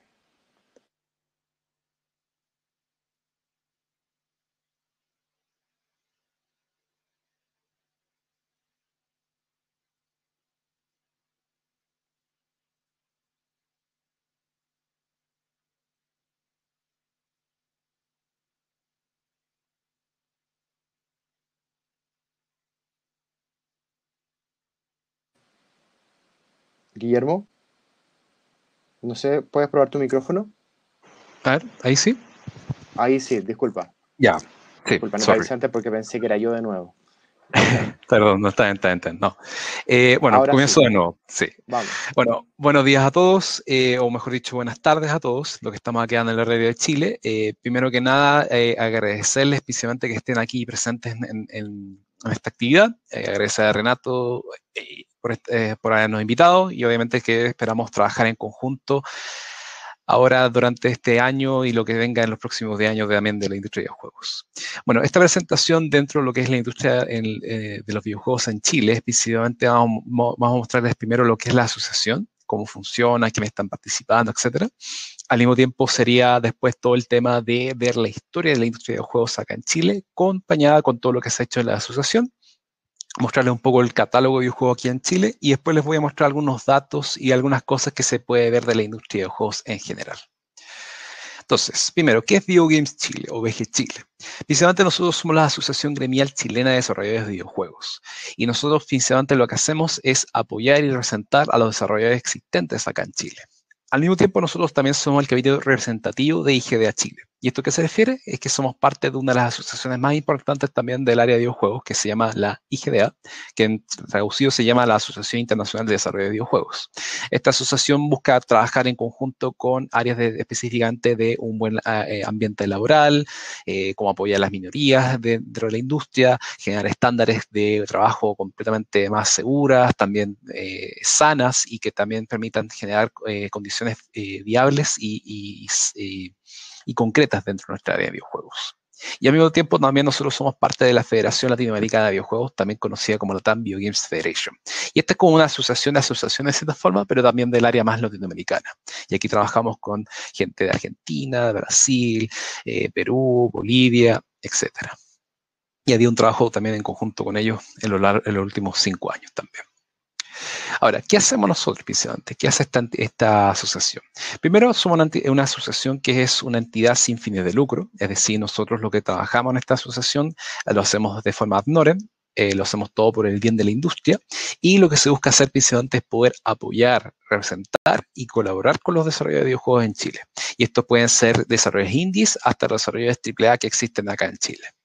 Y la idea de nuestro objetivo, en cierta forma, es poder primero ver un tema de la promoción, un tema de la conexión y también un tema de la colaboración. Es decir, primero, nosotros lo que tratamos de ver es primero de poder mostrar lo que se desarrolla en Chile y dar apoyo para que esos videojuegos que se desarrollan en Chile se puedan mostrar a lo largo del país o con el apoyo de otras entidades que es especialmente para que se conozca desde el área global. Y eso se refiere después al segundo objetivo, que es la conexión. Nosotros buscamos conectar a estas diferentes empresas o entidades que trabajan en el área de videojuegos con el mercado global. Y finalmente también hacemos todo un trabajo de colaboración con actores del área tanto pública como el área privada. ¿Para qué? Principalmente para poder conectar los puentes que nos permitan, por ejemplo, potenciar nuestra industria. Ahora, ¿quiénes son los que participan o trabajan en VG Chile? Principalmente, bueno, yo soy el presidente actual de la asociación gremial, acompañado también por Francisca Soto como vicepresidenta, José Manuel Muñiz como secretario, Alejandro Woywood como tesorero y Cris Vázquez como directora de las relaciones públicas de la asociación. Y precisamente la asociación funciona a partir de distintos tipos de socios que colaboran y trabajan con la asociación para funcionar precisamente con un proceso de membresía, pero al mismo tiempo también de todo un trabajo en colaboración. La idea es que nosotros tenemos apoyamos distintas entidades que son tanto del área educativa, el área privada y al mismo tiempo también hemos trabajado un poco también con lo que es la entidad de área pública. Dentro, por ejemplo, del área educativa tenemos los socios académicos, que son entidades que trabajan en el área educacional, que entrenan o que generan a los profesionales de la industria. Después nosotros tenemos el área privada, que está en cierta forma entre los socios adherentes activos y los estratégicos, que también se va a sumar al área pública. Y los socios adherentes son personas que están precisamente relacionadas a la industria o que quieren conocer la industria y son personas individuales. El socio activo, en cambio, es una empresa que puede estar relacionada al área de desarrollo de juegos, directamente como alguien que desarrolla concretamente o todo el proyecto de un videojuego o una parte específica que puede ser la localización, el tema de derecho, el tema, por ejemplo, creación de assets, esto como 2D o 3D, o también del sonido.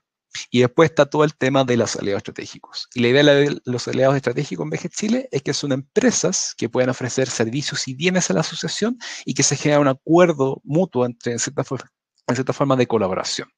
Por ejemplo, nosotros estamos tratando de cerrar ahora varias colaboraciones y alianzas estratégicas, por ejemplo, con lo que sería Epic Games, lo que estamos viendo con Unity, y eso va a traer ciertos beneficios a los socios, con al mismo tiempo en términos de mentoría, descuento en software, etcétera. Pero al mismo tiempo nosotros también trabajamos con aliados públicos, que son principalmente el área del gobierno acá en Chile. Por ejemplo, nosotros trabajamos con ProChile, Corfo, Cercotec, Invest Chile, Chile Creativo, entre otras, principalmente porque son entidades que están relacionadas al área de fondos públicos, al área de fomento, al área de exportación, etcétera, y siempre tenemos un trabajo constante y colaborativo con ellos. Y adicionalmente también quieren ser parte de la asociación como socios activos, es decir, las empresas desarrolladoras. Hoy en día tenemos más de 25 empresas que están presentes dentro de la asociación y esperamos que eso vaya aumentando con el tiempo. Hemos tenido años que hemos tenido más socios y menos socios, por un tema también de la situación económica que ha ocurrido también con la llegada de empresas externas y también de socios que están recién partiendo. Pero nosotros concentramos igual en una concentración de las empresas más antiguas de Chile, por ejemplo, como Ace-Team, Amnesia, que ya tienen más de 10 años de existencia. Y todas estas empresas trabajan en distintas áreas de mercado, en distintos tipos de plataformas y similar. Ahora, hablemos un poco de la historia de la asociación y de la industria. Principalmente la industria de videojuegos chileno, en cierta forma, tiene sus comienzos en los años 90. Como sabrán, Chile durante los años 90 volvió a la democracia y dentro de este proceso de la vuelta a la democracia se empezaban a impulsar distintos proyectos para poder mejorar ciertas instancias como el área educacional.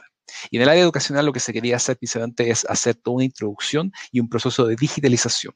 Es decir, cómo las nuevas generaciones que están ahora en este proceso de volver a la democracia, de tener un mayor acceso al conocimiento, a la prensa, etcétera, cómo ellos se van a formar para esta nueva llegada también de hardware y software que está también llegando a Chile y en Latinoamérica. Y en Chile se produjo un fenómeno, de cierta forma, que nosotros somos unos países latinoamericanos que tuvo un gran impacto digital, en términos de la llegada de bajo costo de hardware y de software. Y eso permitió y abrió las posibilidades de empezar a implementar tecnología en las aulas de clases. Y eso es precisamente con el programa Enlace. El programa Enlace lo que hizo precisamente fue tratar de motivar y mover el tema del juego educativo en las aulas de clase. Esto para áreas de historia, aprendizaje de inglés, aprendizaje de matemáticas, lenguaje, etc. Y eso al mismo tiempo abrió la posibilidad de que muchas empresas acá en Chile pudieran poder desarrollar videojuegos, específicamente en el área educativa. Y ya durante el año de los 90 hacia el año 2000, 2010, esto se empezó a ampliar mucho más con la llegada de más hardware, de más software y al mismo tiempo de, por ejemplo, de nuevas posibilidades, el área publicitaria, el área de entretenimiento, etc. Y con eso se empezaron a generar distintas empresas que empezaban a extender la capacidad productiva. Y ya con el año 2009 se empezaría a hacer la primera idea, o se empezaría a generar la primera convergencia, en cierta forma, de poder generar una entidad que permita que estas empresas sigan creciendo, precisamente para poder exportar más, para poder generar más posibilidades de empleo o mayor posibilidad, por ejemplo, del área de inversión. Y con ya eso se llevaría a estas distintas empresas, Power Media, Games for Food, Atacama Labs, y Wannabe, Wanaco, Hobbit Games, Amnesia, Ace-Team también, a juntarse y empezar a crear lo que sería la fundación de la asociación gremial. Y esto fue el 25 de marzo de 2010. Como sabrán, nuestra asociación y nuestra industria tiene más de 10 años, por lo menos, existiendo y creciendo, a fin de cuentas. Y la idea de la fundación de la asociación gremial es principalmente poder generar una voz que represente a los desarrolladores de videojuegos y que no necesariamente nosotros somos la entidad netamente representativa de la industria. Hoy, por ejemplo, tenemos muchas empresas que aún no están en la asociación, pero nuestro trabajo siempre ha sido por el bien común y eso especialmente siempre ha sido el núcleo y el eje de BG Chile, de apoyar a la industria sin importar si eres socio o no, pero lo importante es que el trabajo colaborativo entre socios, entre el área estratégico, el área educativa y todo lo demás, va en este fin común que es el hacer crecer la industria. Y esto en términos de fondos públicos, generar conexiones con empresas públicas, trabajar con las entes privadas también y al mismo tiempo poder fortalecer este lazo y trabajo colaborativo entre la industria local y la global. Y la gente que movió bastante esto es Alejandro Boywood, que hoy ha vuelto a la asociación hay todo un proceso que vamos a explicar más adelante, que es este tema de la reestructuración del gremio, y Tiburcio de la Córdoba. Entonces, vamos a hacer un breve pasaje por los distintos años de VG Chile. Estos son puntos más que nada para mostrarles lo que se ha hecho, que son los puntos como cruciales, pero, pero la historia de VG Chile es bastante amplia y eso ha sido un trabajo que hemos estado investigando desde el año pasado. Pero principalmente el año 2011, nosotros principalmente teníamos nuestro primer acercamiento con ProChile. ProChile es una entidad que nos ha apoyado bastante y que ha permitido crecer la industria de forma bastante gradual, en términos de que ellos han permitido que la industria se exporte y que también llegue a ferias internacionales, etcétera, que las vamos a mostrar más adelante. Y al mismo tiempo nos volvimos parte de la IGDA y nos transformamos como el capítulo regional. Y eso nos permitió también tener un primer paso a diferencia de otras asociaciones gremiales aquí en Latinoamérica. Después, el año 2012, precisamente lo que nosotros tuvimos fue nuestra primera participación en ferias internacionales, siendo una de las primeras entidades latinoamericanas en tener, por ejemplo, un stand en la GDC y al mismo tiempo tener nuestra participación en la Tokyo Game Show durante ese año. Después, en 2013, nosotros inauguramos lo que sería el Día del Videojuego Chileno, que se celebra cada 28 de septiembre. Después, el 2014 y durante el 2013 se empezaron a generar las primeras instancias y primeras actividades de la asociación, que serían, por ejemplo, los meetups, que era juntar a los desarrolladores chilenos. También trabajamos con el área educativa para hacer laboratorios científicos, como estos mini game jams, pero focalizados al área educacional. Y al mismo tiempo, nosotros también generamos lo que es el Checkpoint, que es un evento que nosotros hacemos todos los años, que mostramos el estado de la industria. Este año también, lamentablemente el año pasado no lo pudimos lograr por un tema del COVID, pero estamos haciendo ahora que el año 2019 y el año 2020, el checkpoint de cada año se junte en este año por lo menos. Después, todo lo que sería también la Semana del Videojuego, que fue una gran instancia que nosotros juntamos a distintas instituciones públicas y también al mismo tiempo instituciones privadas para poder hacer esta semana de game jams, de estancias educativas, de mentorías, charlas, etcétera también. Y después, ya llegando al año 2015, 2016, 2017, empezamos a expandir nuestras actividades también, a llegar a más ferias, pero al mismo tiempo también tuvimos una participación política más importante. Y aquí empezamos a trabajar tanto en el área de la generación de fondos públicos, por ejemplo, para lo que serían los fondos de audiovisual, por ejemplo. Todos los fondos audiovisuales que son relacionados a videojuegos nacieron gracias al trabajo colaborativo de VG Chile y al mismo tiempo de la gente que estaba participando en el CAIA o en el Ministerio de Culturas. Pero al mismo tiempo se mostró mucho trabajo y mucho avance con las distintas entidades del Ministerio de Cultura, el Ministerio de Economía, para mostrar lo que se está desarrollando durante el año 2015, por ejemplo. También participamos en ferias como la Gamescom y la Mix, también en Canadá y en Alemania. Al mismo tiempo, el año 2016, tuvimos nuestra participación en nuevas ferias como Connect USA o el Game Connection Poland. Y ahí empezamos también a ampliar nuestra participación y trabajo con las oficinas comerciales del área de ProChile, para poder expandir y ver posibilidades, por ejemplo, en el mercado europeo.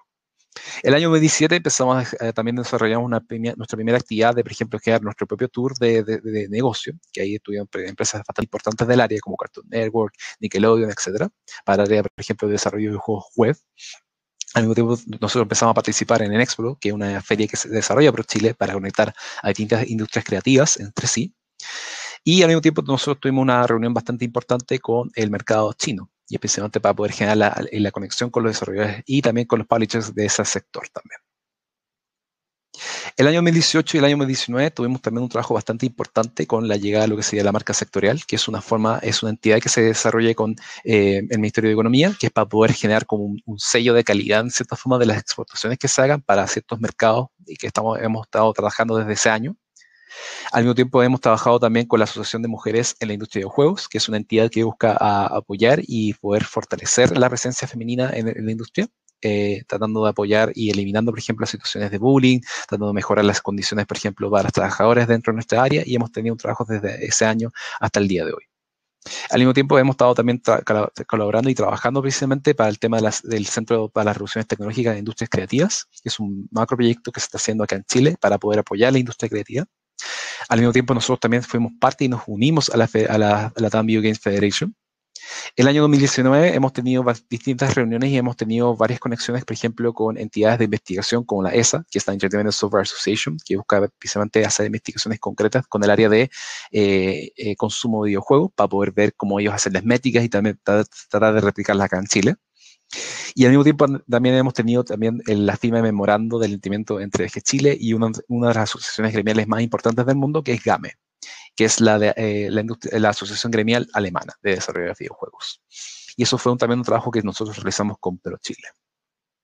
Y ya llegando al último segmento de nuestra historia, el año 2020 y 2021, bueno, como sabrán, el año 2020 fue bastante complejo por el tema del COVID, pero ahí nosotros estuvimos trabajando muy de cerca con la SUBREI, con el Ministerio de Economía y con el Ministerio de Cultura, para poder ver primero, cómo adaptarnos a esta situación con nuestros socios y al mismo tiempo poder potenciar y mejorar las condiciones de los socios en términos del trabajo con el COVID-19, en la búsqueda de nuevos fondos, en la búsqueda de soporte con trabajadores sociales, psicólogos, etcétera. El año 2021 precisamente ha sido todo lo que hemos estado realizando precisamente acá en la asociación ha sido un trabajo de reestructuración. Hemos participado en varias ferias internacionales en el entorno digital y hemos también hecho un trabajo y una mesa, y estamos tratando de desarrollar ahora mesas de trabajo con el área de los capítulos regionales. Como sabrán, acá la subdivisión en Chile se trabaja en regiones y las regiones han ido creciendo y se han visto iniciativas bastante interesantes de que las regiones, por ejemplo, de Maule, Valparaíso, Los Ríos, Atacama y Coquimbo están creciendo también. Y nosotros como VG Chile, que representamos a todo el territorio, no somos exclusivos son de Santiago, etcétera, nosotros estamos tratando de buscar, de generar estos mecanismos para poder apoyar en el fomento, en la inversión y en la conexión con estos distintos territorios también. Y al mismo tiempo también nosotros estamos trabajando en profundidad con la SUBREI para ver temáticas de exportación, temas como trabajar con los bancos, como trabajar, por ejemplo, con los derechos de autor, etcétera, para poder seguir apoyando a la industria chilena. Y bueno, el futuro que nos espera precisamente la asociación y la industria de videojuegos, eso vamos a ver después cómo ha ido creciendo la industria.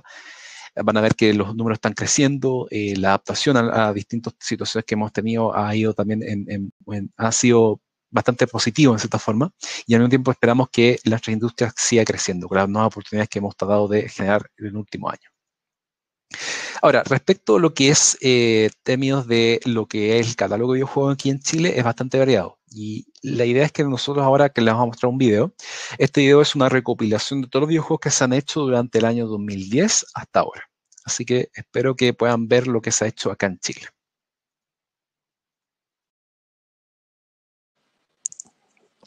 Dame un segundo, lo estamos dando play justo ahora.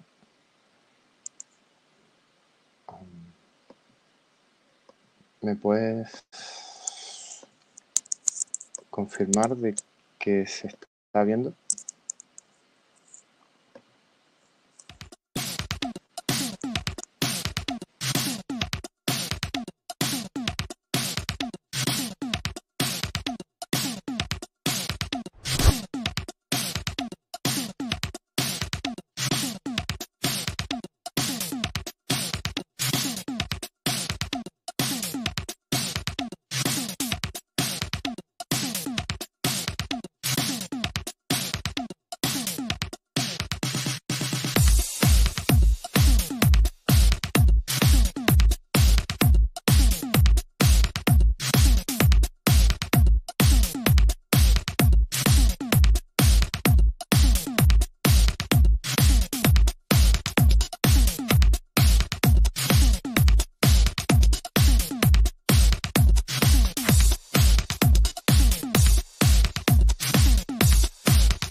Bueno, como han visto, ese es todo el macro, de cierta forma, de la industria de videojuegos acá en Chile. Como ven, hay títulos como Fallout Shelter, hay juegos de Star Wars, están los juegos también desarrollados acá como Defenders of Akron, Omen of Sorrow, Banana Kong, Xenoclash, Rock of Ages y muchos más.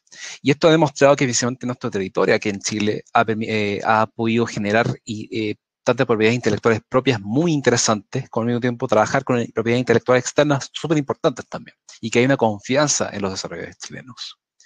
Ahora, veamos un poco el estado de la industria. Estos datos son del año 2019. Como sabrán, el tema del COVID retrasó varias actividades que nosotros teníamos, tanto reformalizar la nueva directiva como al mismo tiempo todos estos proyectos en términos de recolección de datos. Pero estos datos son bastante importantes porque van a mostrar un poco cómo ha ido la evolución de la industria. Bueno, principalmente casi todas las empresas aquí en Chile, que son principalmente las que son tanto parte y son o no del gremio, principalmente se concentran en la zona centro. Y esto es principalmente lo que sería un poco Valparaíso y Santiago, por ejemplo.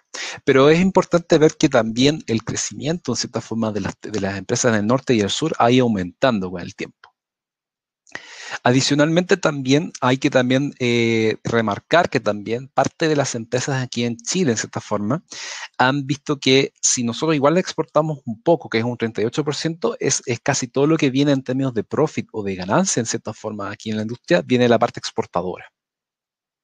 Adicionalmente, y como lo comentaba, al final de cuentas, casi todo lo que es el ingreso nacional no es tan alto comparado con lo que se viene, por ejemplo, en términos de exportación. Es decir, nuestro mercado, precisamente, aún si nosotros trabajamos mucho en el territorio local, lo que más genera, en cierta forma, llegada y presencia en términos de como un mercado, en cierta forma, aquí en Chile, es exportando hacia afuera. Y eso en distintos tipos de plataformas. Adicionalmente, nuestros principales mercados, además del territorio chileno, es principalmente lo que es Norteamérica, es decir, Estados Unidos en su mayoría, y en Europa principalmente, porque han sido los mercados que nosotros hemos tenido bastante y muy buena presencia. Por ejemplo, en Europa hemos tenido muy buenas relaciones con el área de Polonia, y en Norteamérica con Estados Unidos. Pero al mismo tiempo, también hemos visto que la posibilidad de abrirse a mercados como el asiático o el Medio Oriente ha ido en crecimiento también. Por otro lado, también, para que tengan una idea de qué tan grande o qué tan pequeñas son las empresas acá en Chile, varían bastante en términos de que nosotros somos una industria que es pequeña, es decir, nuestras empresas que están tanto dentro y como fuera de la asociación, son empresas pequeñas que están concentradas, por ejemplo, entre lo que serían 1 a 9 personas, y esto ha sido principalmente porque también las grandes empresas son empresas que igual han tenido que ir como generando su crecimiento de forma muy lenta. Pero en general la industria aún está en ese proceso de empresas pequeñas y medianas, que son la gran mayoría de la industria, en comparación a empresas que igual son de gran tamaño aquí en Chile. Adicionalmente, también la cantidad de gente en la industria ha ido aumentando. O sea, nosotros comparamos el año 2013, que fue el año donde empezamos a generar esta recolección más exhaustiva de información de la industria.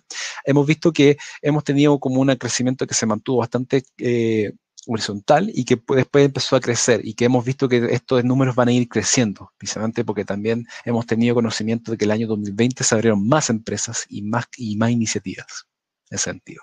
De pasar a 215 personas trabajando a 379 es un crecimiento igual importante y que nosotros vamos a ver que se va a ir incrementando. Adicionalmente, también esto está correlacionado con el tema de la participación femenina, y hemos visto que también la presencia de trabajadoras en nuestra industria ha ido creciendo. Hemos pasado de 25 personas a 75, y eso también es un crecimiento que va a ir aumentando y que esperamos que con los datos del año 2020 también incremente. Y adicionalmente, que también esto es un punto súper interesante, aquí en Chile las contrataciones se concentran precisamente en el área de programación y el área artística, que por ejemplo varía bastante en términos del arte 3D, el diseño UX, el diseño de videojuegos y similar.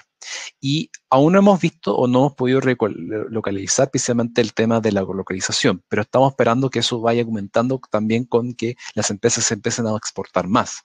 Y esto también depende de otros factores que voy a explicar un poco más adelante.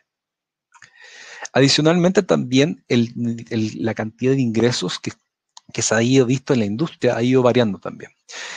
Hay dos valores que ustedes están viendo, que especialmente estas líneas amarillas, que son precisamente el valor exacto, en cierta forma, que nosotros pudimos recolectar recién este año, con todo un trabajo que se rehizo, en cierta forma, de la recolección de datos. Había una estimación principalmente de 12,5 millones, por ejemplo, el año 2016, después 5,8 el 2017 y el 2018 del 6,4. Es una aproximación que se hacía del ingreso de la industria, en términos de lo que eran tanto socios de BG Chile como gente externa, como otras temáticas que son relacionadas a los códigos de exportación. Como sabrán, aquí en Chile, las empresas tienen que tener un código precisamente para poder saber qué se está exportando. Y esos años ha ido variando porque muchas empresas tienen distintos por el tema de que son empresas que se dedican no simplemente a desarrollo de videojuegos, sino que se pueden dedicar también al desarrollo de software, a prestación de servicios, y eso hace que varía un poco el número.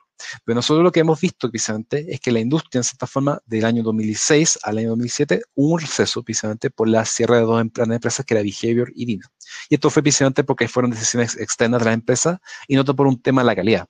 Consideren que durante ese año la empresa de Behavior sacó Fallout Shelter y Dina sacó Star Wars Galactic Defense. Y esos dos videojuegos fueron desarrollados acá en Chile y fueron éxitos dentro del área móvil. Pero el cierre de esas empresas no fue tanto por un tema de pérdida de plata, todo lo más, sino que simplemente fue un tema logístico y estratégico de las empresas ya externas que tenían estas empresas que estaban localizadas acá en Chile. Pero como ven, precisamente aunque nosotros recaímos en cierta forma en el año 2017, ha habido un aumento real en cierta forma de pasar de 3,59 millones de dólares a 4,5 y a 4,8. Y eso sin considerar que, por ejemplo, nosotros ahora estamos sabiendo que nosotros sabemos precisamente que han llegado empresas de la misma categoría de Behavior y Dina aquí en Chile, es decir, empresas que son de la categoría AA o AAA, que están participando en la industria y que aún estamos tratando de sumar al gremio. Pero lo que es importante es que nuestra industria es sana, genera empleo, hay ingresos importantes de la área de exportación y nosotros estamos también revisando que esto va a ir creciendo constantemente, porque también las empresas han ido creciendo en términos de exportación y capacidad de producción. Y al mismo tiempo nosotros la participación en ferias también va en una mixtura. Casi la mitad de las empresas van o no a una feria internacional y esas ferias son importantes precisamente porque nos permiten ir a reconocer territorio.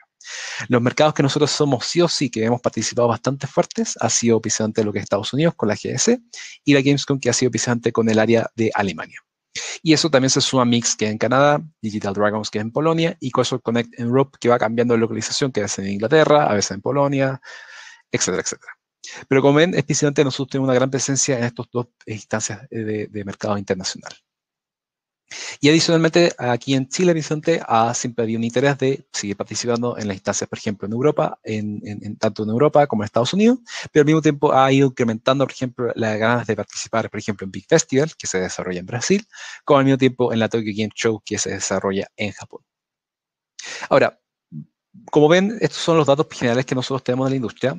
Posiblemente en nuestra nueva página web nosotros queremos subir más información para dejar tanto para que ustedes sepan un poco de la historia de la industria también y al mismo tiempo también poder saber lo que se está desarrollando y ver también como el crecimiento y los factores que hacen que esta industria crezca y tenga también estos cambios en términos de que empresas que se abran, que cierran, etcétera, etcétera. Pero ahora quiero comentarles un poco de cómo se entra o cómo se hace un poco un resumen, que igual Juan Ignacio y... Se me olvidó Ramón. Sí, Ramón. Ramón explicaba en su presentación. Yo igual lo voy a hacer un poco más general, precisamente para que entiendan un poco más cómo es la línea de producción, que también se desarrolla aquí en Chile. En general, como también explicaba en la anterior presentación, hay tres grandes fases, que son la preproducción, producción y postproducción. La preproducción siempre es como la preparación del proyecto, donde se planifica lo que se va a desarrollar, cuánto se planifica también lo que se tiene que gastar, etcétera, etcétera. Después la producción es el desarrollo concreto del proyecto, es decir, tomar la idea que uno tiene y poder concretizarla en un prototipo, llevarla a distintas fases que son el alfa, beta y después lo que sería un gold, que es cuando ya el juego está listo para poder lanzarse al mercado, etc. Y después viene toda la parte de postproducción, que es finalmente cuando ya tienes tu proyecto y está listo para ser enviado, eso se exporta en cierta forma, se lleva a tiendas, se hace el tema de que se pueda mantener en cierta forma, etcétera. Pero eso también tiene eso es la parte que uno ve en la parte del desarrollo, que en cierta forma involucra a distintos actores y al mismo tiempo esto tiene distintas como puntos de llegada al desarrollador, al consumidor. En primera instancia está el publisher, que es precisamente la persona que se encarga de tomar esa forma del videojuego y tiene distintas tareas que se pueden hacer, que es precisamente, por ejemplo, ver el marketing, por ejemplo, hacer las coordinaciones con otras entidades que pueden ayudar, por ejemplo, a la localización, a cómo llegar a un distribuidor, a una tienda, a una plataforma, etcétera, etcétera. El distribuidor puede ser también parte del publisher. Esto va dependiendo mucho de si la publisher o tienda tienen un poco de capacidad de poder autopublicar. Por ejemplo, lo que pasa con Steam, lo que pasa con Epic Game Store, etc. Y ellos se encargan de cierta forma de cómo llegar a ciertos puntos. Y eso puede ser, por ejemplo, llegar a una plataforma, llegar a una tienda virtual o llegar a una tienda física, como GameStop, Microplay, Zmar, dependiendo del territorio que uno esté. Y después está la plataforma, que es precisamente, puede ser el celular, puede ser una consola de videojuegos, puede ser el PC, etc. Y después está el retailer, que el retailer puede ser en cierta forma la tienda digital o física específica. Y hago una distinción con la plataforma porque una cosa es, por ejemplo, la Xbox Store, otra cosa puede ser la PlayStation Store, otro puede ser la Nintendo Shop, en cierta forma. Steam tiene su propia tienda también, etcétera, etcétera. Y después, cuando ya llegamos al final, están los consumidores, que son los que esencialmente consumen o que utilizan el videojuego. Pero ahora, esto es un diagrama súper básico de cómo funcionaría el tema y cómo uno, por ejemplo, estaría trabajando con el área también de localización. En general, siempre está lo que sería la compañía desarrolladora, que tiene el proyecto macro de videojuego. Y que eso puede depender bastante de que si el publisher le presta una propiedad intelectual o la empresa propia tiene una propiedad intelectual y la comparte o busca el financiamiento de un publisher. El publisher, como tanto, puede ver la de marketing, localización, etcétera, pero ellos también pueden ver el tema de inversión o de prestar una propiedad intelectual. Y esto es un ejemplo bastante simple, o sea, esto puede ir variando, por ejemplo, de cambiar algunas posiciones, la producción también puede ser parte de la compañía desarrolladora, etcétera. Pero casi siempre es un distribuidor, un publisher, después la compañía desarrolladora, que puede estar acompañada de una productora, que es una empresa que apoya a esta empresa a hacer un tema de coordinación o de mejorar las instancias dentro de la misma compañía desarrolladora. Y después uno tiene compañías de outsourcing. La localización puede ser desde el distribuidor, desde el publisher, desde la misma compañía desarrolladora, desde la productora, o puede ser una compañía que hace el outsourcing en esta instancia. Y aquí en Chile, en general, existen de todo tipo de industrias. Aquí lo que no existe mucho en Chile es, en términos de como compañías, es lo que sería un publisher o un distribuidor. Aquí en Chile no existe ese tipo de instancias. Existen distribuidores que importan videojuegos, pero que no exportan o que no hacen el proceso de distribuir un videojuego chileno.